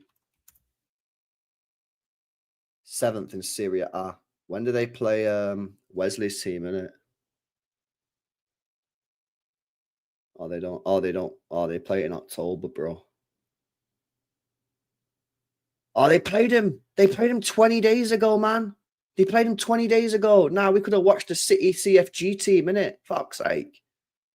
equivalent of the Champions League in Latin America is a really amazing achievement. I think the Brazilian football league is going to become one of the premier leagues around the world. Obviously, the talent has always been there. But for whatever reason, over these years, the league hadn't developed. Now it is.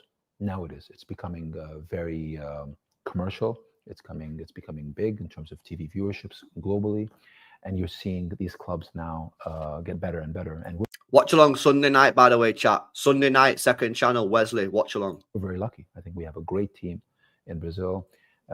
We've been part of that journey from the second division to the first, and now back to competing at all levels. And the amount of talent that's coming out. I mean, just look at, I think, the value. Oh, I didn't realize we had a Brazilian club. Bro, I can't even lie, bro. I can't even realize. So that's probably why they know a lot about this Wesley guy then, isn't it? They probably know a lot about this Wesley guy because of the Brazilian club.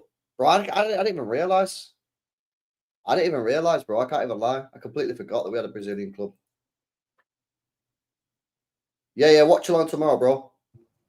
Since we bought that team, of just the squad has gone about 100x. Wow. It just shows you.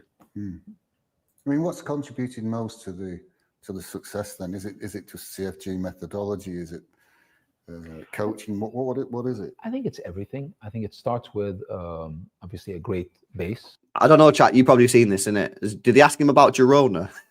Which is it's a great club with a great history and a great heritage, with a wonderful fan base. So I think you're starting with a very good foundation. And I think the club, the City Football Group philosophy of managing clubs, of putting the right management in place, putting the right, let's say, football philosophy, management philosophy, and then really using the strength of the network of the group to its full effect. That's what we found over the years to be the best combination. And I think you see it in full force in Bahia. And if we can just move continents to Australia, men and women's team, very successful this season in Melbourne. Again, Asian Champions League, winning premiers, grand final coming up. How pleased are you with their progress? Very pleased, because again, Melbourne is a great example of a club that's through that years of careful management and careful. Oh, they get the stadium, yeah, New York, yeah, because I remember they did. I remember they what's it called? They was getting a stadium or something, but like didn't they like not get planning permission or some shit like that? What happened? Is someone must be from New York in this chat? Are they getting this new stadium? Yeah.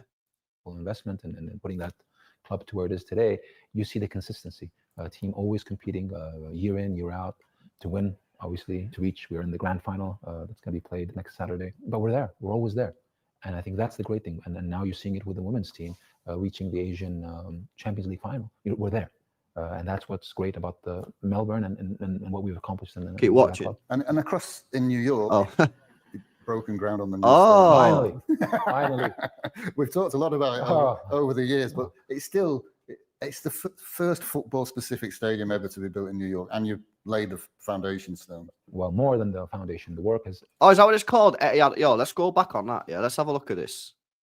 Yo, let's go slow-mo on this, boys. Let's have a look at this, yeah? It's full screen.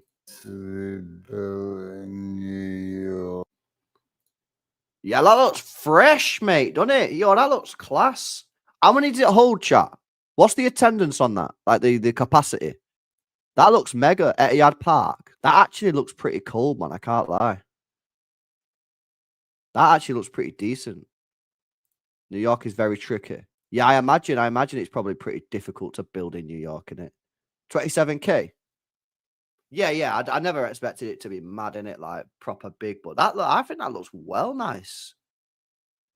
You know what I mean? Like a proper modern. Is it going to be like a bowl inside, or like, you know what I mean? Like what type of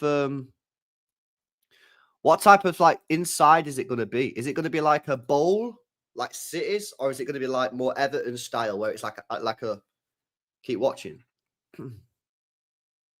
Fully now in full effect. Construction is happening at a fast pace. This is going to be an incredible stadium. We're very excited about what we're doing in New York, what we're doing for that community in terms of a proper football stadium with a team that now is closing on 10 years. That was decent. So it's been a great journey, and they've deserved a stadium. Are they going to offer season tickets on there? Yeah, and finally they're going to get it. And we have now line of sight of when it's going to be finished, and it'll be transformative. I think football fans in New York, for our fan base, and really at a time where football is booming in America. Always when you invest in infrastructure, when you invest in high quality infrastructure, it has a domino effect on the area. I mean, we are lucky; we have a good location that the stadium. Oh, that looks pretty sick, man. What's that next to it, chat? What's that? What's that there next to it, above it? Is that a baseball or something? Is that baseball, chat? What's that? Baseball. What team's that then? That looks nice, man. I feel like that's actually really nice. The Mets, yeah. I think that's a pretty nice looking stadium, right? I can't lie. I think they've done a pretty good job with that. Stadium is being built in Queens. Shout out to Mets. Across from City Field. So it's a very, very good location. I don't know if they're good or not. It's going to make that area even better. I think it will add a lot of value to the community over there. They've learned to build a great passion for the team, and now they'll get their stadium. And I think we're. How many fans do the New York City like get? Like, what's the attendances, chat, on their games at the moment? Like, how many fans do they get usually at home matches? Are people turning up? Do people actually like? Is this working? Do people actually turn up, or is it like 1,000 people turning up? Like, what's happening here? Are they getting more than 10K? Are they getting more than 10K per game? Yo, big Iron Man says the 1 in 14 diet does wonders. Bro, trust me, it probably does, His stress levels were probably major high, bro. Major high. Major high. Big up, bro. Nah, he's done well, man. He's done well, innit? I think get over 20K, yeah. Oh, did he get over 20K? That's decent, man. Oh, that's pretty decent. Oh, this was a brand new team as well, innit? They didn't just buy a club and then just like change the name or whatever and change the badge and shit. This is like a legit brand new team, no? This is a brand new team. Expansion team. I think that's pretty good, man. But I can't lie, man. I think that's pretty decent how they can get 20k. It's only been going 10 years. They're getting over 20k a game. I think that's impressive, man. It's only 10 years old, though, isn't it? That's yeah. The Red Bulls have been around for time, though, isn't it? You know what I mean? How long they been around for, bro? They've been around for at least 20 years, no? I remember Bradley Wright Phillips used to play for them. So yeah, they got Adidas. Yeah, but don't every team that kit, by the way. How nice is that kit? I don't know who that is in it, but that's a nice kit. Look how nice that kit is. That's fresh, mate. That is a fresh kit. Yeah, man. Adidas cook, to be fair. I think they make some nice kits. Now, big up Aaron, man, for the donut. Now, facts, bro. Facts. 1 win in 10 diet. Big up, bro. Big up Anthony says, we're looking at another 4. We're looking at another 4 players. Yeah, bro, probably. Bro, we're probably doing at least minimum 5 players. At least minimum. Maybe more. Maybe more, bro. You know, we're pretty good at building infrastructure. We're doing that all over the world. And this franchise in New York is organically built. We started from scratch, literally, being a new team and building that club. I should probably just watch the video instead of just pausing and asking you guys questions every 2 minutes. To what it is today, and a club that's going to have a great stadium very soon. So in terms of CFG, Chairman, where are you in terms of worldwide as a group? Are you happy the way it's performing? Yes, I am. It's developed very well. We look at obviously the City Football Group as a group, but then each team individually, and in each team. Speak on Girona, bro. Squad absolutely rinsed at the end of last season. LB predicted that they'd finish in the bottom half of La Liga. Where did they actually finish in the end? La Liga. Yeah, they got absolutely rinsed, mate. Right, they finished 16th, you know. 16th, bro. Top 4 to 16th. Bruh. Team gets the attention it requires and gets a lot of attention, obviously, from the whole leadership team. There's individuality with each club, depending on where they are around the world. Each one has its own requirements, its own, I would say, specifics. But I think overall, I think one of the things that I think gives us confidence is how many similar models now are following our CFG model. There's a lot of other groups now that are pursuing what we have built at City Football Group, which tells you, I think there's an appreciation right now that this is a good model and it's a model that's effective and it's a positive model. So we're very happy with that. I think, you know, I don't think, you know, it's not copying or anything. It's actually when you do something well and people do it also, it's a good thing. It means you're on the right track. And I think we are on the right track in the way this group is being managed. The one thing that always strikes me that remains constant is the drive for City football academies. We've seen it again in Manchester and with the women's team. We saw it in New York. We've seen it in Melbourne. And you continue to build City football academies. Why did they do that, chat? Why? Cha-ching, cha-ching, cha-ching, freaking cha-ching, bruh. Yeah? Why wouldn't you do it? It's a money maker. It's an absolute money maker, mate. Yeah? You invest a lot of money in at the start. You put a lot of capital in, yeah? 100 to 200 million quid, maybe 250 now, depending on how big you're doing it. Yeah? Annual running costs of X. You get one decent player, 20 million, bang, done. These guys are clever people, man. I always said this, man. These clever people. Extremely, extremely clever people. Yeah? Crazy, bruh. Now, I did hear it, Andrew. I just didn't realize what he was talking about. So they've already, but they bought Bahia, yeah, for whatever they bought it for. I don't know if you know how much they bought it for. Yeah, they bought Bahia for X amount of money, and they've had it revalued, and it's been valued at 100 times what they paid for it. Can you believe that? Unbelievable, bruh. Yeah, don't buy Bitcoin, innit? Buy a football club, chat. Real talk. What's the idea behind that strategy, and how successful has it been? Well, I think we have a very clear view on what model works. And the model that has worked for City Football Group in terms of investing in these clubs all around the world. I actually agree with this, though. I actually agree. Some people don't give a shit, yeah, but I actually feel that like if you're gonna own these clubs, you need to treat them properly, and you need to invest in them, and you need to buy them players, yeah, because like obviously I don't really give a shit about them, yeah, because they're not my clubs. I don't support these teams, isn't it? Like obviously it's nice to see Girona do well and whatever, but like I couldn't really care less. Like at the end of the day, but if you're gonna associate my club, the club that I support, with them, you better make sure that you're dealing with them properly, mate. Yeah, because I don't want my club to have a bad reputation because you're screwing them over.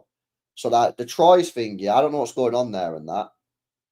Yeah, I don't know what's going on with the Troyes thing, but they're always like slagging us off and shit. So sort it out, man. Sort it out, bro. Like you can do it. Go and get some good players for them. Do you know what I'm saying?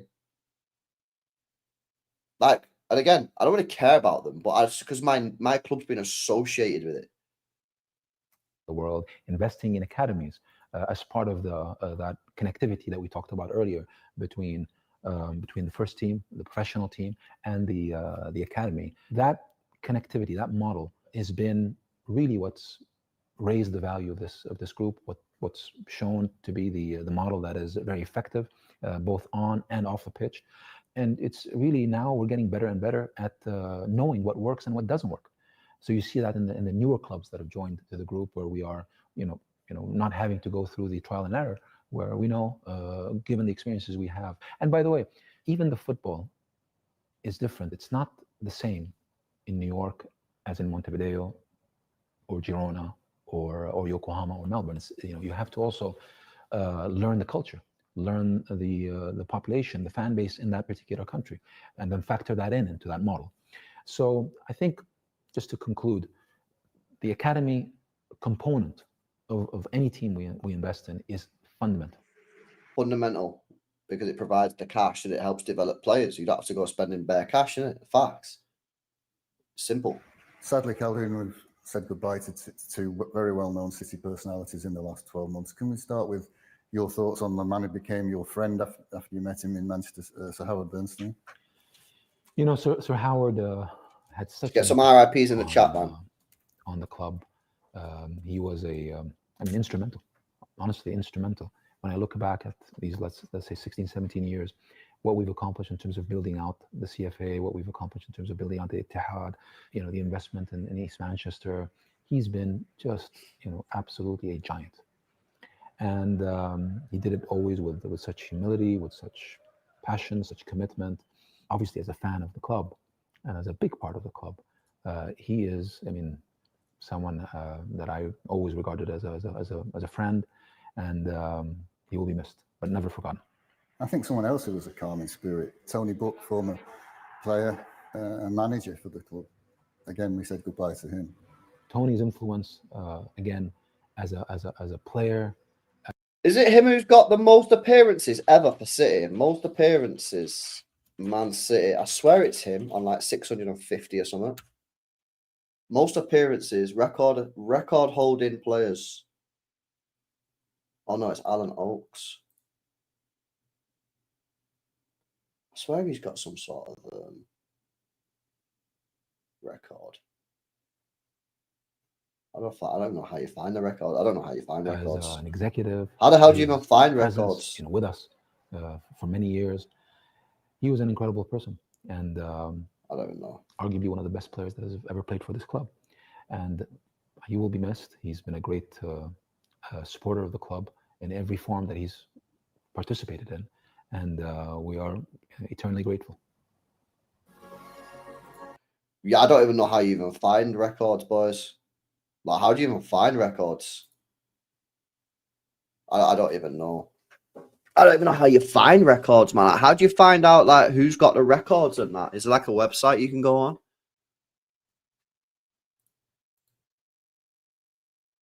I actually don't know, innit?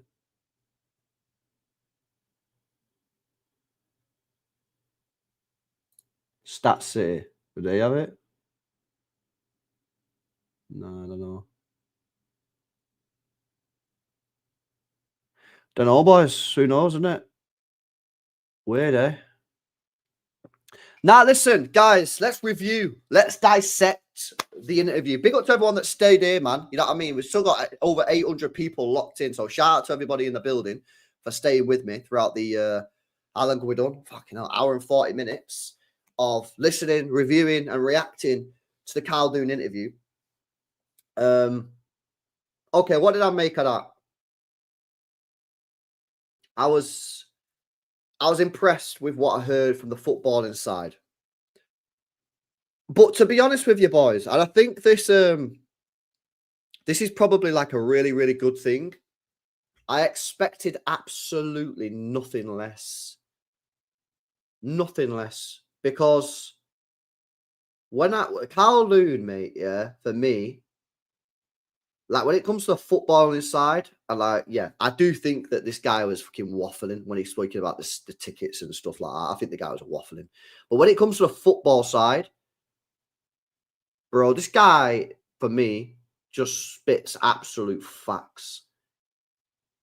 And I think that other clubs, chairmen, CEOs, whatever, sporting directors could probably learn a couple of things from this guy, mate. Because whenever he speaks, he just knows exactly what to say, mate. Yeah.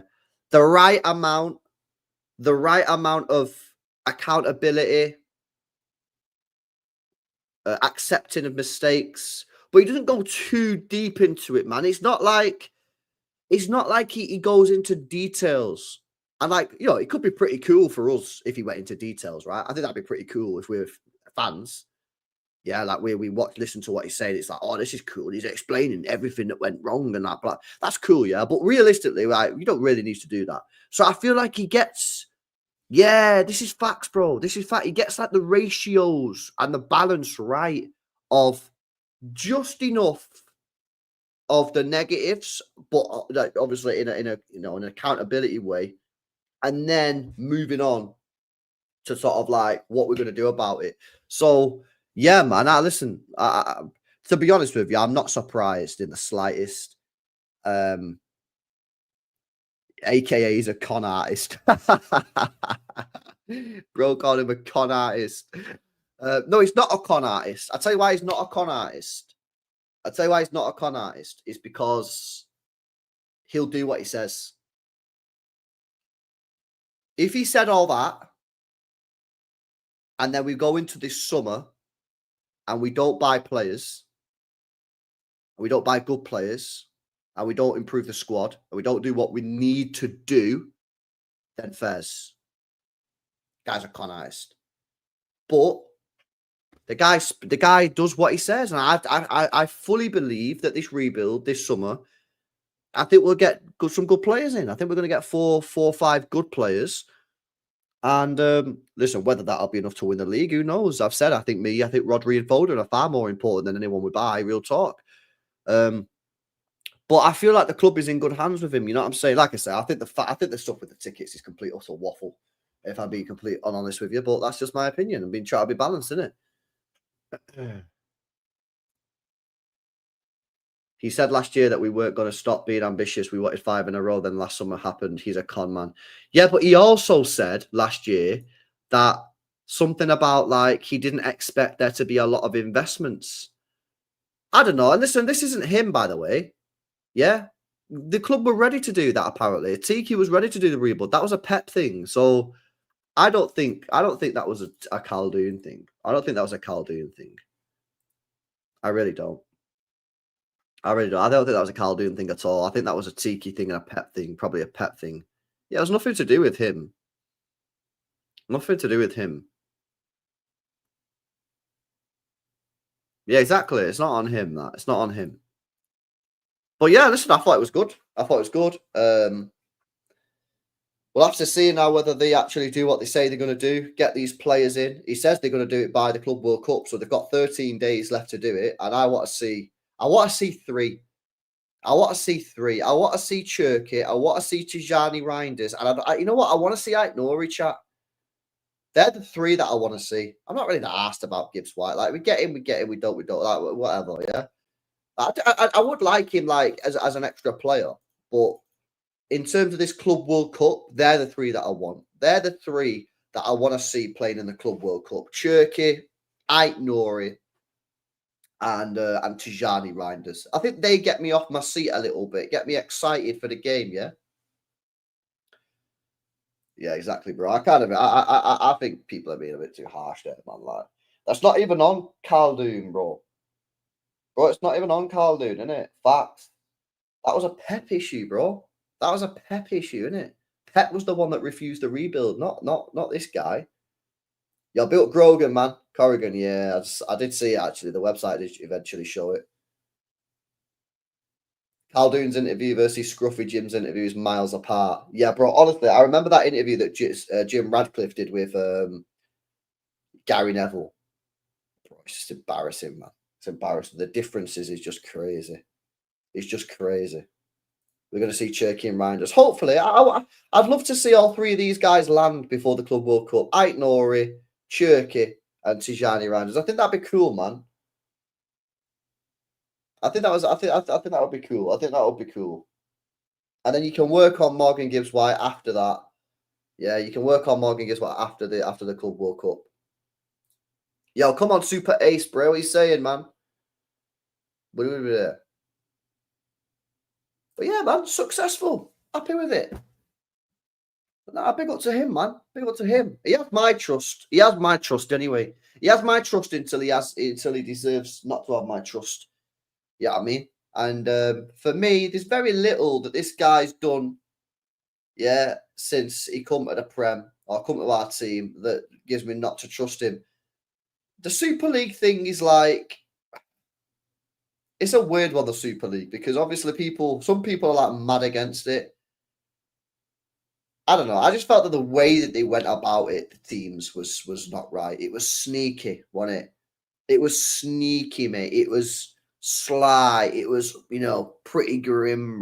Like the way they went about that was the bad thing. But the actual idea is not even that bad, and it's not even too different to what it is now, really.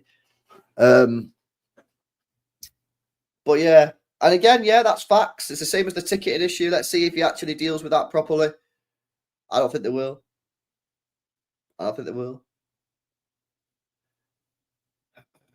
But yeah, good. Very happy with that. Big up Khaldoon. Success. Obviously, it is club PR at the same time. So, like, they're not going to mention pure negative shit. So, they're not... Like, the Girona thing, like, bro, they're not going to mention Girona, innit, when they fucking fell off. And I suppose, at the same time, this is not a CFG interview, is it? This is a Manchester City interview. So, I suppose they're under no obligation to speak about the CFG teams. It's more of just a sort of like, oh, yeah, look at this team doing well, innit? It's on Channel 5, I think, in the UK. It's on free-to-air TV. I wonder if Khaldoon and Soriano are aligned. I would imagine that they're pretty aligned, given the fact that they've worked together for like 12 years. It would be a bit weird if they weren't aligned. I mean, listen, they might have slight differing views on certain things. I'm sure they do. I'd be pretty amazed if they don't. But yeah, I think for like 90% of the stuff, they're probably aligned, Graham. They're probably aligned, mate. Otherwise, like, the relationship would have broke down by now. And, as much as maybe as fans, you don't like Soriano because he's probably the one that's driving all the sort of like ticket prices and all the stuff that the fans hate, like merchandise going up in price, all that kind of shit. Like, Khaldoon's probably buzzing with it, you know what I mean? Because obviously that's good for him and good for the numbers and that. But yeah, I'm happy with that, isn't it? It's the Club World Cup. We have to win it. I'd like to win it, man. I'd like to win it. 120 million quid, bro. Again, it gives the club no excuse. If you go and win that Club World Cup, yeah, the club have zero excuse not to go and spend money. Do you know what I mean? Like, if we finished sixth and missed out in Champions League and then got knocked out at the group stage and then they only got a couple of players and they go, oh, we didn't have the money. People go, oh, so you didn't have the money. Chat 4, blah, blah. Now they have no excuse now. We got Champions League, yeah, and now you go play the Club World Cup, which is you never played in before. You're gonna get bare cash out of it. Like there's no excuses, man. So yeah, go and sign the players, innit? Go sign the players. Yeah, the golden badge was nice, man. Can't lie.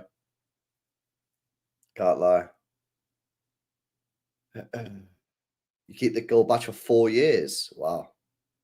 I think it is. I think it is. Bro, it was already big competition in different parts of the world, man. Like South America, yeah? Big competition, bro. Big competition. It's just like in Europe. I think because the Champions League is so big in Europe, because it's like one of the greatest club competitions in world sport. One of the best competitions, one of the best finals in world sport. I think that like in Europe, it's just like, oh, well, we've got the Champions League, so what is this dead thing? You know what I mean? That we play 2 games in. Like, what the hell is this? So I feel like, yeah, but in South America it's big. But now I think it's gonna be good, man. I'm looking forward to it. I think it's gonna be a good tournament. I hope we do well. I hope we do well. I hope we win it, man. Yeah, I want to get that 120 mil. The real con man was Pep. When his wife separated from him a bit, we fell off. Get his wife in the manager seat. Maybe she's got the keys, Bray. Maybe she's got the keys, innit? Maybe it's not Pep. Maybe it's his wife. Maybe, you know, get her in the dugout, Bray. Big up to you, bro. Big up for the super chats, man. Are we facing Madrid in the round of 16? I don't know how it works. All I know is that we've got who we got? Wydad, Al Ain, and Juventus. And that Al Ain game's at 2 o'clock in the morning. It's gonna be great. That is gonna be great. Gonna be great. I Hussein, was it you before we put that in the chat about Edison? You're saying that the Edison thing was legit. How do you know it's legit? Who said it's legit? Yeah, Aaron, I'll be on it, bro. I'm doing a watch alongs, isn't it? Hussein, how do you know it's legit? You said it in the chat before. You said apparently that Edison bid was real. Who said it's real? Who said it's real? Are you gonna go? Yeah, go to it, bro. Enjoy it, man. Has to be a lot of players on the outs this window. It has to be a lot of player on the outs. City Extra posted it. Yeah, but did they just post the actual like same thing, or did they post like a second source? What is this? Oh, everyone's fucking tagging me in the Fabrizio Romano post about Mastantuono.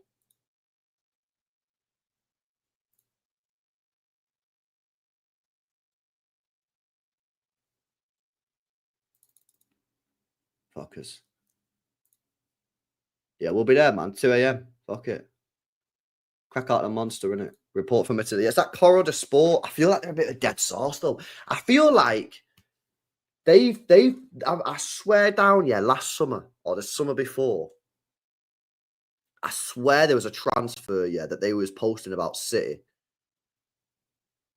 And it was just not happening. It was just dead. I feel like there might be a dead sauce, boys. Can't lie. Correa does Sport, I think they're called. Correa de Sport. I think they might be washed. I think they're washed.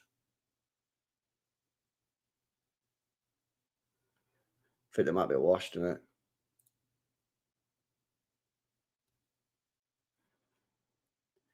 But yeah, sorted. W interview for the most part. Pretty solid, man. Can't lie. Yo, come on, Steve. Appreciate the 2, mate. Big up for the super chat. No message attack. Put a message in chat if you want me to read anything out, bro. But yeah, appreciate the donation, mate. Why do we want Edison when we have Nico G? Yeah, it don't make no sense, bro. I also don't think he's that good. Yeah. To quote a Sam Lee, I actually don't rate the guy. I think he's not even that good a footballer. Bro, I really don't, bro. I watched him a few times, man, back in January. You're big up Jack, man. I watched him a couple of times in January, bro. I didn't rate him, man. I can't lie. Very average footballer. Very average. Very average. Yeah, I much prefer Nico G over Edison from what I've seen. Yeah, apparently he was really good against Real Madrid, but yeah, I didn't watch that one. All right, come on, Lou. We're making moves, Bray.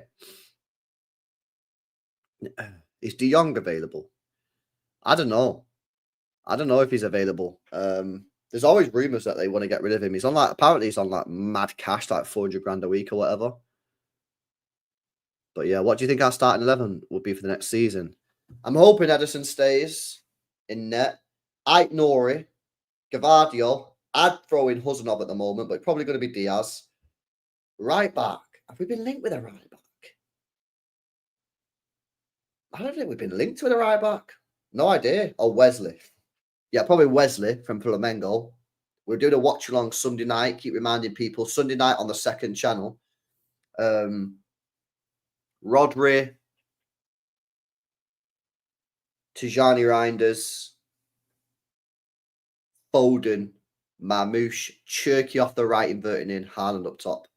That's what I reckon, Steve. But yeah, the right back at the moment is looking a bit weird because it's looking like it might be Wesley, but then apparently they want Livramento, but I don't think you're going to get Livramento. I really don't think you're going to get Livramento.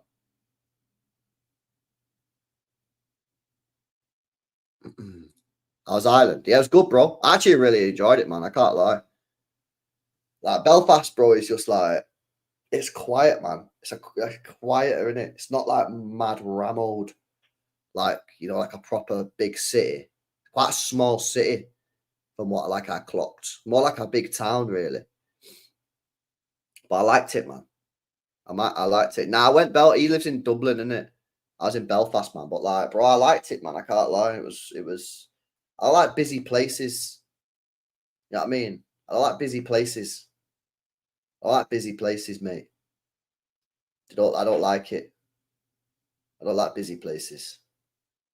Like, bro, you know when you're walking in front, like on a road, yeah, or like on a path, pavement, or sidewalk, or whatever you call it, yeah. You're walking, and someone will be walking in front of you, and then they'll just stop.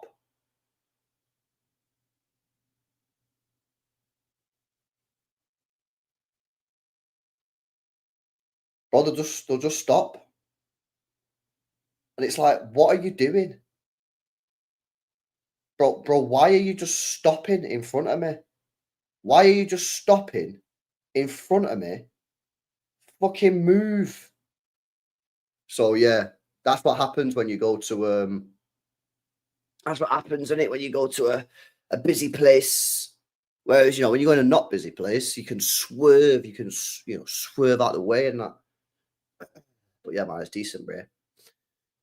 I'll be definitely stressed. Yeah, these people, man, I can't lie. These people driving, man. Well annoying. Well annoying drivers, bro. The right back situation is more dire. Obviously, we could get world-class left back, but Guardiola's good. Yeah, we need a right back, man. We do need a right back. We need both, though, innit, Davis? Like, we need both. We need a left back and a right back. Depopulation. Now, just don't get me in a busy place, innit? You definitely hate Tokyo, New York, and LA. Yeah, probably would. I have to experience it, though, and just deal with it, man. You know what I'm saying? Here's what it is. Kafuna, look at the fucking state of this guy. Have you even said anything? Let me check. Have you even spoken in today's stream? Let me pull up this guy's details. Channel activity. He spoke once. You spoke once in the whole stream. Yeah. And as soon as we mention the word Nunes, bang, the guy's in there. Nunes. This guy, man. This freaking guy, bro. He just dropped a Cafunes and left. Innit, bro? Well, we've been live for 2 hours, yeah? He put a message in time ago because he mentioned that he mentioned the Red Bull. His first message before, yeah, was Red Bulls. What was that, about 40 minutes ago? So he's been here at least 40 minutes and then not spoke. And then as soon as we mentioned Nunes, Cafunes. This guy. Grr. Grr. Oh my god. I was 9320. Yeah, 9320 is chill, man. Yeah, them boys are all right, man. I can't lie. I've met them before, man. I know where they are, innit? So like I've never been on the podcast or whatever, but yeah, I've met them. Yeah, they're chill, innit? They're chill. It was a good pod, man. I enjoyed it. It's like a proper season review, innit? I should have downloaded it and uploaded it to the channel. Do the gear. There you go, bro.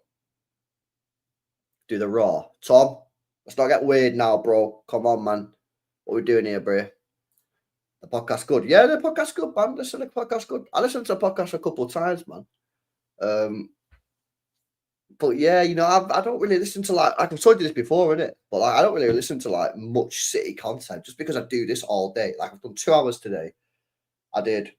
How long was I live before? I think I did 2 hours earlier on. So I don't really usually listen to City content. However, this year I've actually listened to a bit because of how shit we've been. I've been like, yo, what are these other guys saying, man? Like, usually I don't listen to anything, but this year I've been like, yo, I need to listen to what other people are saying. Am I missing something here? when I was doing streams and saying like, shit, we're in crisis, we're effed. Like I was like, yo, let me listen to some other people. What are these guys saying? Are they saying we're fine? Am I OTTing it? And it's funny as well, yeah, because them two don't glaze. Lloyd and Asan don't glaze, man. Yeah, they don't glaze. I remember listening to the first podcast I ever listened to them, and they was going in. They was going in more than me. So it's a good pod, man.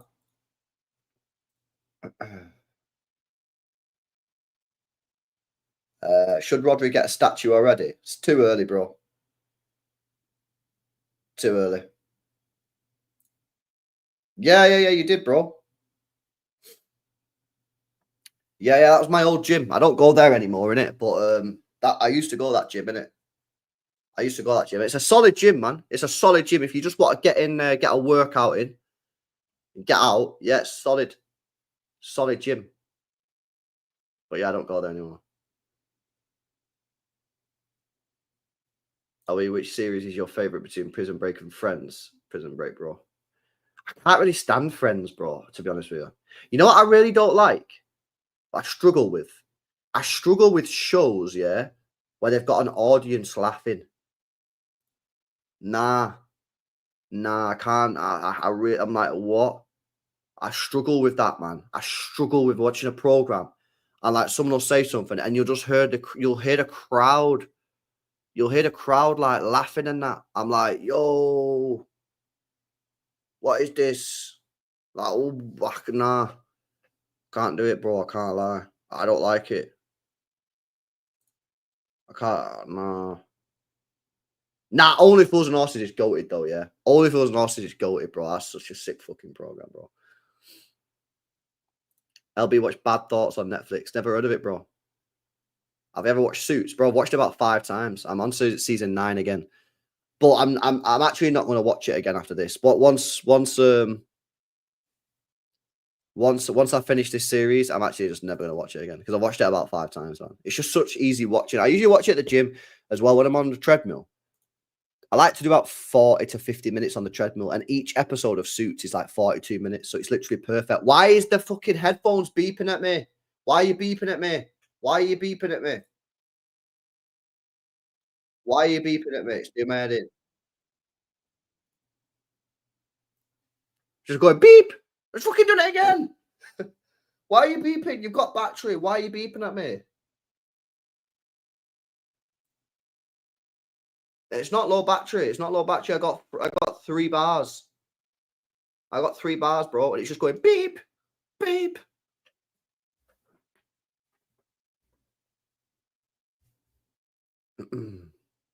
Stupid, man. Where's the next vacation? 7 weeks. 7 weeks, bro. Going to Spain, innit? When LB is angry, his accent just goes up. Thoughts on Jed Spence? I think he looks all right. He's for me though, bro. He's probably a little bit too early on the curve of where I'm looking for. I'm looking for ballers, man. Why is it beeping, bro? It's the most annoying thing in the freaking world, man. Why is it beeping? It's never beeped, and now it's starting to beep, and it's pissing me off. I play music, and maybe if I play, because it's not playing anything. Let's play some music, yeah.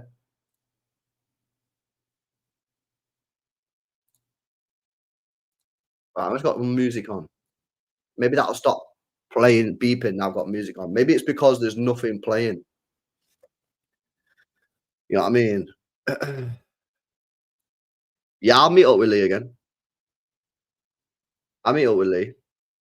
No, it's got 3 bars on the battery, bro. Come on. Oh, yo, come on, my hair, bro. Yo, big up for becoming a channel member, man. I appreciate it, bro. Big up. I get some W's in the chat, man. Yo, big up to my hair, man. I appreciate it. Let's make you want to go. It doesn't make me want to go. Facts. You live in Tenerife. You live in Tenerife, you jammy fucker. Bro, that's so sick, man. How long you lived there, bro? How long have you lived in Tenerife for? That's so mint. Tino or Nori. Ah, bro, that's a tough one, man. Because I really like Nori. They're still beeping. It's pissing me off. I don't know why.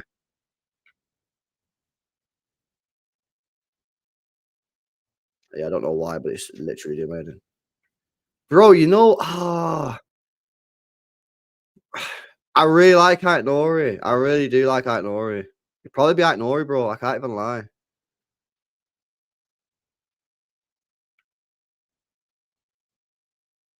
Beep. Beep off. Ha! Just turn the beep off. I don't know what the beep means. Beep's been beeped off, mate. See you later. You lived your whole life, 17 years. Like, come on, lad. That's sick. You follow that guy on TikTok, bro? The Tenerife excursion guy. And I absolutely love it. Do you follow him on TikTok? Follow him. We shouldn't have pulled out the race for Cambiasso. Yeah, but apparently, I'll big up my hair as well. Appreciate it, man. Apparently, they wanted like 75 million in it. Apparently, they wanted 75 million. Who's the right back? Don't know. Don't know. I reckon it's going to be this Wesley guy. I reckon it's going to be Wesley, mate. And one more to United plus Cunha. Yeah, they need a bit more than that, bro. I can't lie. Oscar, Bob. You'll be up, Luke, man. What you saying? Yeah, defo, man. Defo. Nah, I don't think he's available, bro. He's got 3 years left on his contract. He's 29. He probably cost big cash. And they get into a final. Why would he leave? Wesley, no chance. It's the one that we've been linked with the most, man. Pedro Porro. I said this about 4 months ago, and the chat absolutely rinsed me. Chat rinsed me, man. Yeah, come on, man. Big up to you, man. Yeah, I've never been there, bro. I need to get on it. I definitely need to get on it. I need to get on it, man. We should get Bellanova. Yo, come on, Tim's, man. What you saying? I think this summer window's going to be dead after June. I think everyone's going to try and get the business done in it in this first window. LB, have you seen Patrick put Laporte over Company in the top 11 players for Man City? Bro, I think a few people would do that, you know. I think a few people would do that. I wouldn't personally do that. I wouldn't do that, but I think a few people would. I think a few people would, but I wouldn't. I'd put Stones over Company. I'd put Stones over Company, but not Laporte. I won't put Laporte over Company. I won't put that. Need English players in. I think yeah, we do need one homegrown player. So what are you guys saying? Nabil was tweeting before. You guys were spamming it in the chat before when I was doing the video. What does Nabil said?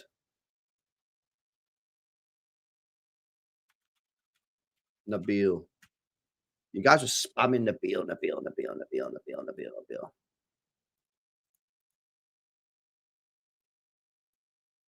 So this is what he said before.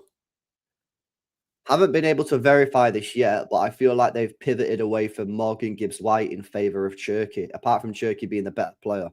I wonder why, theoretically, that would be the case. Forest asking price can't have been that high after missing out on Champions League. Just try and think of reasons. Might still be an option, of course, just a feeling. It's just his opinion, isn't it? So he's not saying he knows it. I don't know.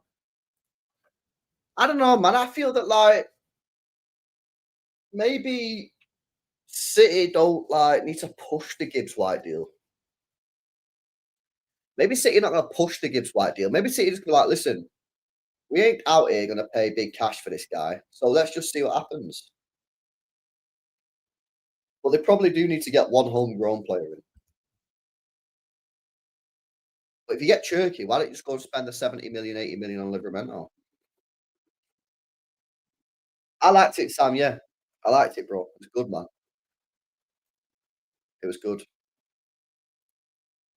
LB, you are being targeted by the Matrix. The Matrix is to mind mold you to strengthen the Matrix.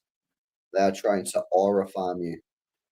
But yeah, but the thing is, yeah, I quantum leap into the Matrix defense. They can't catch me, bruh. Can't catch me. Can he catch me, bro? No, that was weird though, bro. I don't know why that beat was happening. That beat was weird.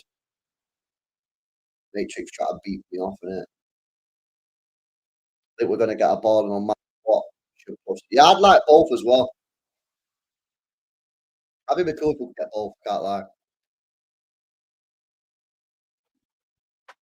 2 more likes till 500. Get these likes up, chat. Smash the likes up, man. Still 700 people in the building. Let's get these likes up. You're not on it tonight? Nah, not tonight, bro. You reckon Rice would play good CDM? Don't know. Don't know. Yeah, same here, Luke. I need players, innit? I need players. Check Bailey's response. Be surprised, different qualities that you. Yeah, exactly. They're not on the same list. Why would they be on the same list? They're completely different, bro. Completely different. You got a superstar signing? I mean, it'd be nice to get a superstar signing, but I want good players. I want good players that could come into the team and improve us. I don't need a name at 100 million. I need good players. Good players, better than what we've got now to refresh this squad. You know, if it turns out to be right, I wouldn't say Reinders is a superstar signing, but it's a good player. It's a good signing. Yeah, that's what we need. Better players. Crazy, man. Jared Bowen's got more goal contributions than every other English attacker in the Premier League. My mate just sent me that. Crazy. Where's that Charlie guy in the chat? I remember that guy in the chat, Charlie, who was like going mad, hyping up Bowen. Bro, maybe he was legit, you know. Maybe he was onto something, man. I can't lie. He might have been onto something. He might have been onto something, man. Jared Bowen's agent. Yeah, come on. I may be cooking. He was cooking, man.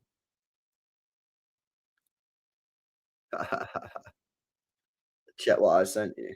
What you sent me. Wowza. Liverpool fans hating on Trent big time. All right, chat. This is pure bad news as well, by the way. This is bad news. Bad news. I think this guy would have been perfect at City as well. You want to talk about anti-Pep players? I think this guy is literally the Pep player. I think this would have been a perfect signing for City and Pep. It'd be interesting to see if they play him next year. Like, if they actually do play him. They're going to have to sell a player. Are they selling Barcola, chat? Are they selling Barcola? Oh, nah. I've seen a few rumors saying that maybe they're going to sell Barcola. I don't really rate the guy, but he's probably better than our wingers. So, I don't know. Oh, yeah, Lee Kangin, yeah. Maybe. He's not a bad player. Would I take Barcola? I don't personally rate him that highly. However, I have to accept that, like, he is probably better than all our wingers. And he gets good output as well. So, maybe, I don't know. Maybe I would take him, but sort of like with the sort of disclaimer that I don't really rate this guy that highly. It wouldn't surprise me if he was just crap. Savio is well better. Actually, Messi being loaned out. Yeah, I definitely think he's getting loaned out, bro. I think Pep basically told us that, didn't he, as well, recently in a presser. He said, like, yeah, we got to find something to do with Messi. Like, yeah, I think he's going to get loaned out. But, bro, you know what? Low key, I've actually come round to the idea of just fucking loaning him out because I'll just do pure watch alongs on second channel.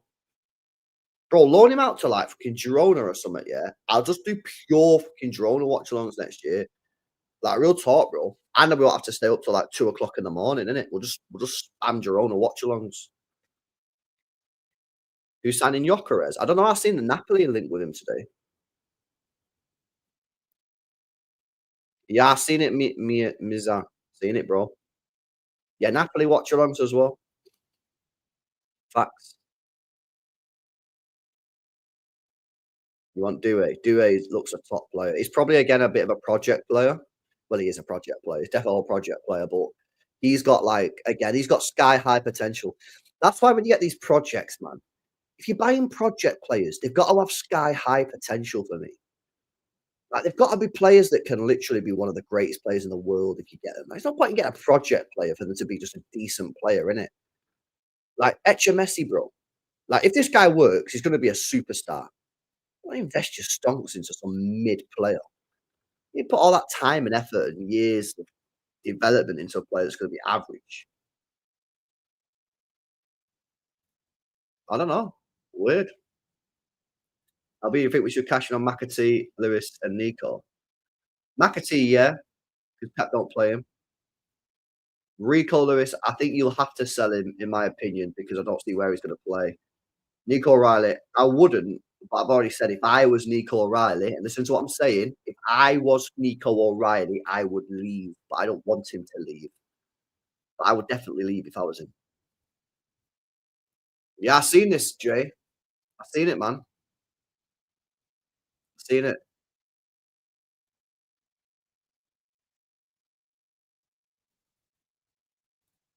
I think Rico's found it tough this year. I've said it for a while. I think Rico Lewis is a bit of a player. I think when things are going well, great player to have. When things are going badly, I don't think he's a good player. Why don't we do cash plus Rico Lewis, Grealish for Liverpool? Well, first of all, you need to ask Newcastle if they even want those players. They might not want them. But yeah, I'd be down for it. Liverpool fans are cussing it. But yeah, Fairs really though, isn't it? Fairs. What do I think about Juma Bar? I think it looks decent from what, which is not a lot. Again, loan him out and then see if he's good enough to replace Ake or Akanji next year. Because for me, I'm moving Ake or Akanji on next year. Yeah, they've got one more year. Move one of them on next year, and see if he's good enough to take that sort of fifth, fourth spot in the centre back position. But I'd be loaning him out, and his Instagram post pretty much confirmed to me that he kind of wants to go back. I don't really wherever. Just loan him out to a team in it where he's playing regular football for me. Instead of Kanji now. I keep him as a fifth choice, bro. Keep him as a fifth choice. Keep him as a fifth choice. Sell him next year. You don't want to have a problem with a homegrown player again. It's sickening.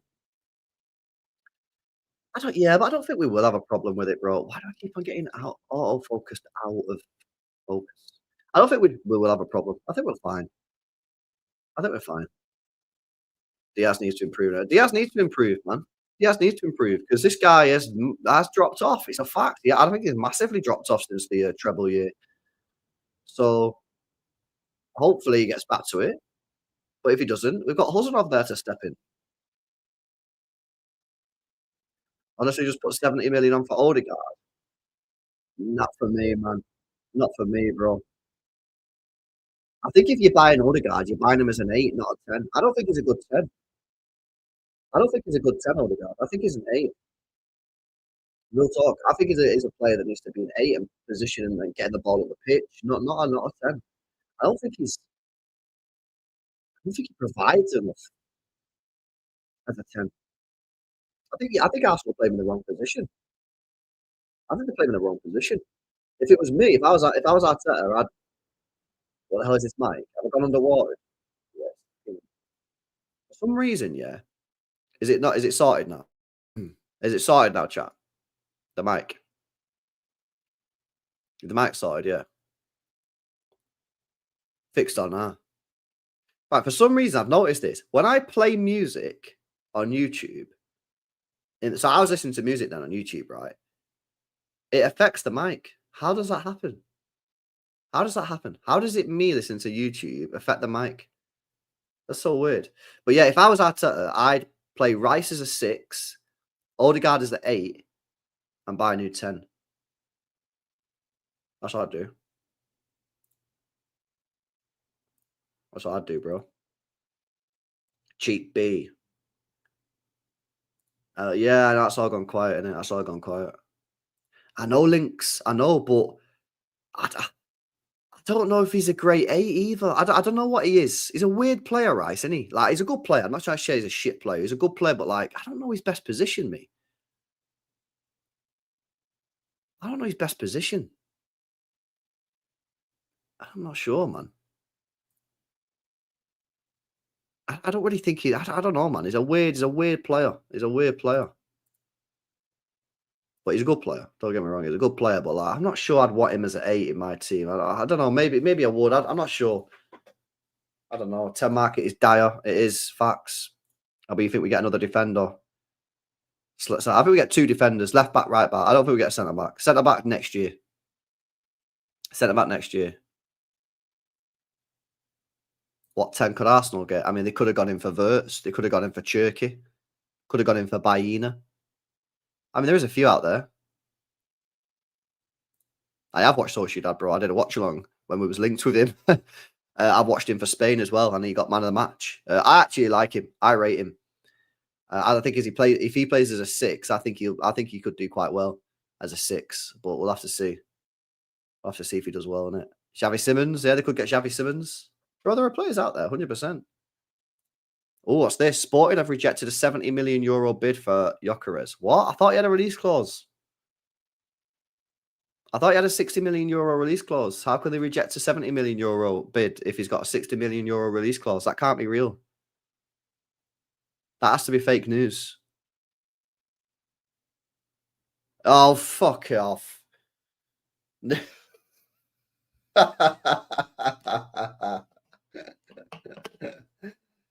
Gentlemen's agreements, man. Oh, my days. No, that's crazy. Gentlemen's agreements, man. That's mad. That is mad. LB, we do not need any wing backs. We've had enough defenders to cover the road O'Reilly. Nah, I think we do, Ricardo, man. I disagree with you on that one, bro. I think we need wing backs, man. I think we need 2. I think we need 2, mate. Oh, his release clause is €80 million. Oh. Well, why are they fucking about then? I don't know how people can be Arsenal fans, man. It must be so stressful. It must be so stressful, isn't it? It must be so stressful. Like, bro, just go and get a fucking striker. Go and pay the money. Yeah, messing around over 10 million to get a striker in that you've needed for like 3 years. That is crazy, man. You think we should get Morgan Rogers instead of Morgan Gibbs White since he's on the market? Is he on the market? I didn't realise he was on the market. You could do if you want. It depends what you're looking for. Like, if you're looking for a player just to run up and down the pitch and be a bit of a box to box, then yeah, do it. But I don't know if Morgan Rogers has that like quality in the final third, man. Like, I've not seen enough of him to like break down defenses, you know. So I'd probably still be a bit skeptical of that. I'd still probably go Gibbs White over Rogers for that specific situation.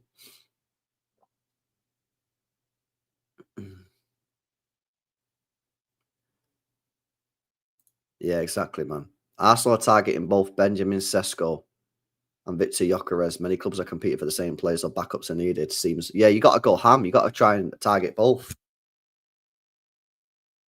You got to go for both of them, innit? I rate him. I just don't think he's what we need. You know, we got to have a player that can like defeat low blocks, and I'd be more confident in Gibbs White being able to do that over Morgan Rogers. That doesn't mean I'm buzzing for Gibbs White. It just means over the 2, I think Morgan Gibbs White is probably better at that from what I've seen. But then I've not seen too much of Rogers. I can only tell you what I've seen. But when I've seen Rogers, it's been like ball carrying, not like these little intricate passes, you know.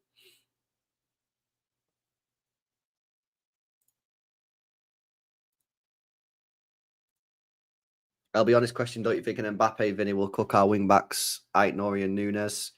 Well, I don't want Nunes to be my starting right back anyway next year. But potentially, but bro, we could cook them, innit? We could cook them. We could cook them, bro. And bro, even if you did think that, just play Ake left back. Play Ake left back if you think that's the case, innit? You still got Ake. You know, you could play Ake left back if he was really, if we got Ait Nouri, it was like, yeah, Ait Nouri's a little bit sus defensively here. He's good against like most of the teams, but when you play like the elite level teams, he gets cooked. Just drop him and play Ake. Simple. This guy, bro. This guy, man. AK-45 cooks Vinny. Yeah, he did well, man. AK-45 was mega. Have you seen it? He's releasing his own energy drink, chat. Oh yeah, guys, I might have to order this, isn't it? AK-45. Was it 47? AK-47. No, AK-47 is the... Wait, which is the real one? Which is the gun? AK-47. AK-47 is the gun, isn't it? AK-45 energy drink. Yo, anybody in this country, anybody living in Uzbekistan on there? Does anybody live in Uzbekistan? Who can sort me out fucking AK-45, bro? Energy drink.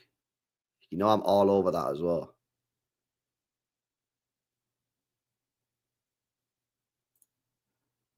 How can I watch that? How can I buy that? How can I buy that from Uzbekistan, innit? How is it possible?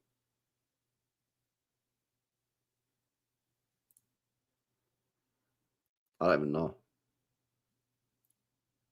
Yo, Craig saying Newcastle want Grealish. You're smart. Now he'd be having 5 a.m. streams under AK-45. Great. Yeah, I know, man. Crazy. LB, let's get Alaina. Short term. Bro, I said this, bro. As a short-term solution, just to bridge a gap, I would get him, man. You get him in. You have him for a year, 2 years. You go and get the next big right back. I'm down for it, bro. Just like, you know what I mean? Just get me a right back. I need a right back. Get me someone, man. You can have him as the solid guy and Nunes as the guy that bombs forward. Yeah, I'm chill with that. And he's homegrown as well. Nah, it wouldn't be that pricey, Mohammed, bro. He's got 1 year on his deal. It'd be about 20 million.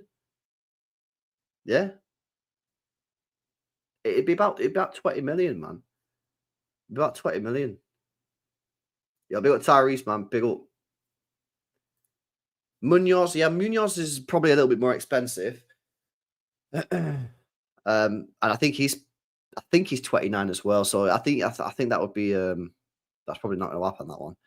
But yeah, I'd get Alaina in for a year or two. No problems. And then you go and hit the market hard in like a year or two and go and get a proper big, like the next, like you go and get the Hakimi. Like who's the next Hakimi, you know?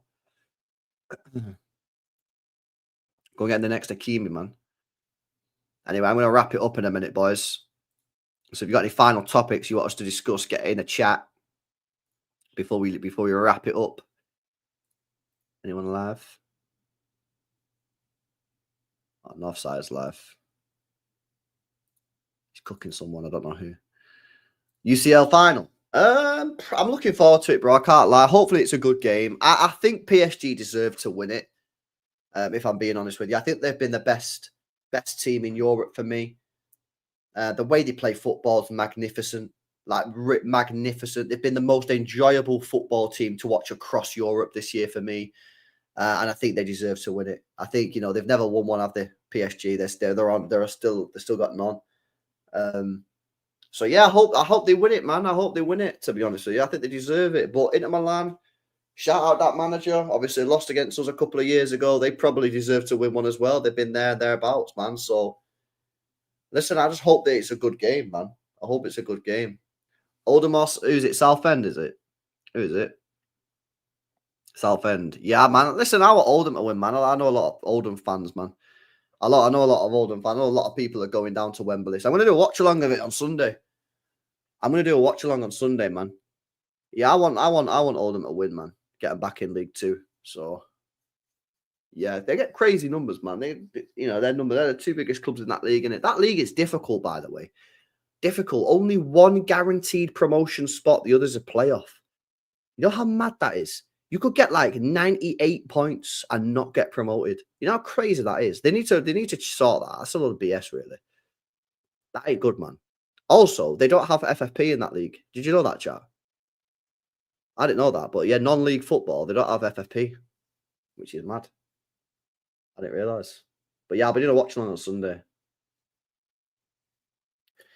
Virts rejected City due to uncertainty of future project without Pep beyond 2 years. This is so boring, isn't it, bro? You don't think this is so boring? Like, bruh, fucking hell. We won trophies with Pellegrini. We did a double in his first year. We won the trophies with Mancini. We won FA Cup, Premier League. Like, why are these players just like, I don't know if it's true or not, yeah, but if it is true, stop it. Freaking hell, man. We won 2 Premier Leagues in 5 years. That's the same amount of Premier Leagues that Liverpool have won in 30. Crazy, bro. I am over Virtus now, man. I can't even fucking lie, boys. I'm so, like, just done with it. I'm not arsed one little bit. I am arsed, like, I am obviously arsed, but I'm investing my stonks into Txiki now, and I hope Txiki can cook. I feel like Txiki has a big ceiling, man. I can't lie. I feel like Txiki has a high ceiling. It's just this consistency. The consistency, man. So, yeah. Anyway, well, yeah, watch along. Make sure you subscribe to the second channel. Link is in the description. Champions League watch along tomorrow, 8 p.m, man. Yeah, hopefully it's going to be a good game. Champions League final, we will be there. Get on that as well. Sunday, we got the non-league final watch along as well. And then next week, it's international break, and we're going to be doing loads of scout alongs. Yeah, so make sure you subscribe to that channel. Second channel, that's where all the scout alongs are in the description. Second channel, more LB. Make sure you subscribe, man. Get on that, innit? Get on that. Who have I got winning tomorrow? I'm probably going to go PSG, bro. I think PSG will be the best team, but Inter Milan could out-tactic them because that manager, yeah, Inzaghi, is like a tactical genius, man. So maybe he can, you know, figure out a tactic, you know. And PSG, they can be wasteful in front of goal. I've seen them a few times where they've been mad wasteful. Yeah, I'm saying. Like, Connor's a Liverpool fan, bro. That first game, Connor, yeah, no cap, yeah. I'll answer this properly, yeah, no bias, yeah. That first game, they absolutely cooked you in it, bro. And Liverpool won 1-0. Why? Because they were pure wasteful. They were pure wasteful. Inter Milan have to hope tomorrow that PSG just have an off day, like Liverpool got in the first leg. Liverpool should have been battered in that first leg. Battered. They should have got beat like 5-0 or something. Yeah, but they shit in front of goal. Obviously, a couple of good saves and that from the goalkeeper. And then Liverpool go and rob it at the end and go and win 1-0. And everyone's just like, how have they just won that game? Because they don't have a striker. So the wingers, if they're a little bit, you know, wingers dip in and out of form, dip in and out of clinicalness.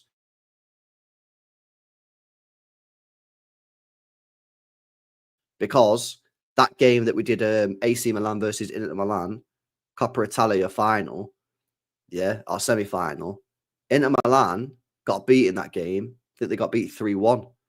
But for the first 20 minutes at 0-0, Inter Milan were the best team, and Lautaro Martinez had a fucking beautiful opportunity. He blazed that over the bar. At the end of the day, yeah, in a game like this, it's moments, isn't it? You got to have the moments. You need your goalkeeper to pull off saves. You need your striker to put the ball in the back of the net. When we won the Champions League final, Ederson pulled off a couple of big saves, didn't he?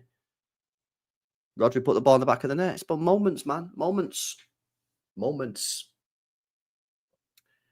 Yeah, apparently he's going though, isn't it? Inzaghi. Is he going to Al Hilal? I swear he's going Al Hilal or Al Ali. Which way? Where's he going? Where's he going now, man? You know? Al Hilal, yeah. Mad. Oh, where's Ronaldo going? He's left, isn't it? Oh, chat, where's Ronaldo going? I seen his Instagram. Or was it Instagram? Was it his Instagram post? Yeah, I think I seen his. It must have been Instagram or Twitter or something. And yeah, he's leaving Al Nassr, isn't it? He's getting off. Is he staying in Saudi Arabia or what's he leaving Saudi Arabia or what? I feel like he's, you know, you never really hear anything bad about Saudi Arabia from him, so he's probably chilling.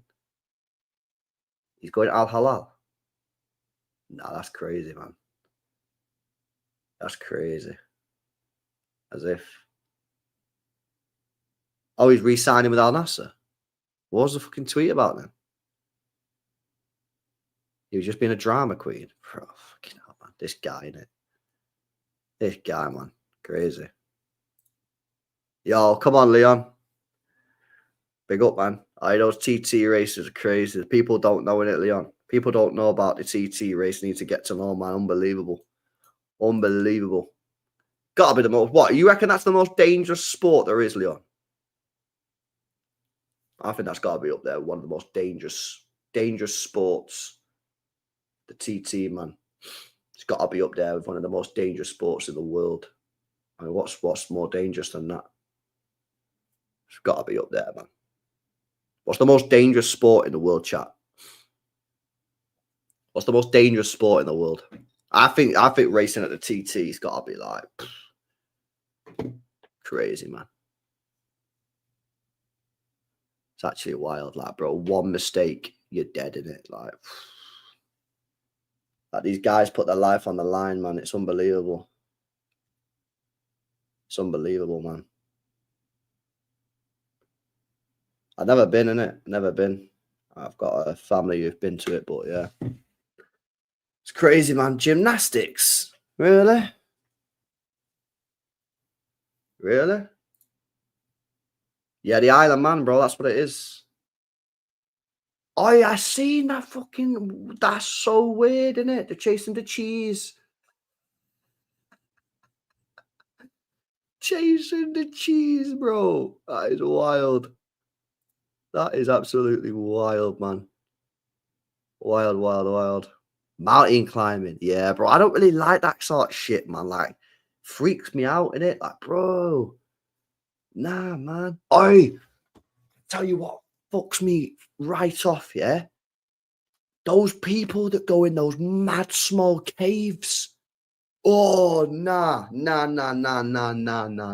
I'll tell you something, yeah? I am not at all like a claustrophobic person, innit? I'm not a claustrophobic, but these people, yeah, that go in these caves, nah. Bro, what are you doing, bro? They're like... They have literally no room, bro. Let me pull one up on screen. What's it called? Like small cave exploring. I see it all the time on that fucking like, bro, check this out, yeah. Let me pull this up on screen. How do I get this up on screen? Check this out. Check how disgusting this is.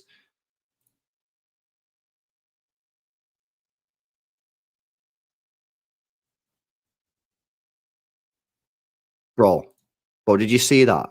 Look at that. Look at it.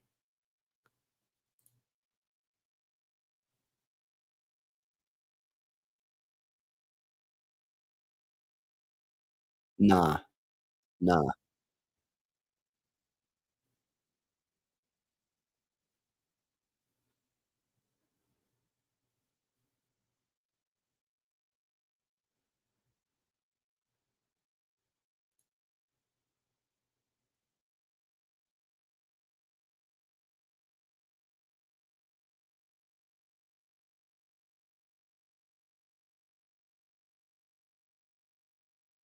Nah, that's disgusting. That's disgusting. That's disgusting. How do people do that? How do people do that?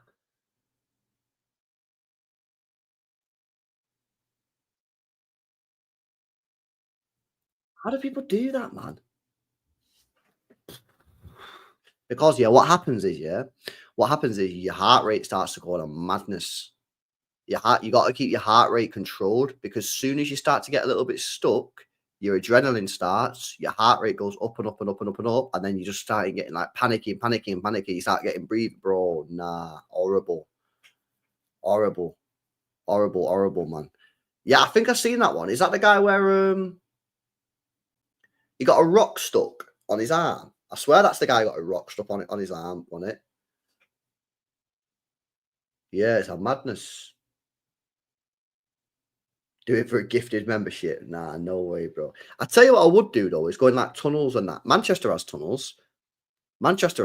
I used to work in the CIS building, and I used to speak to the people like for fucking Manchester. Whatnot. It's just a building in Manchester, right?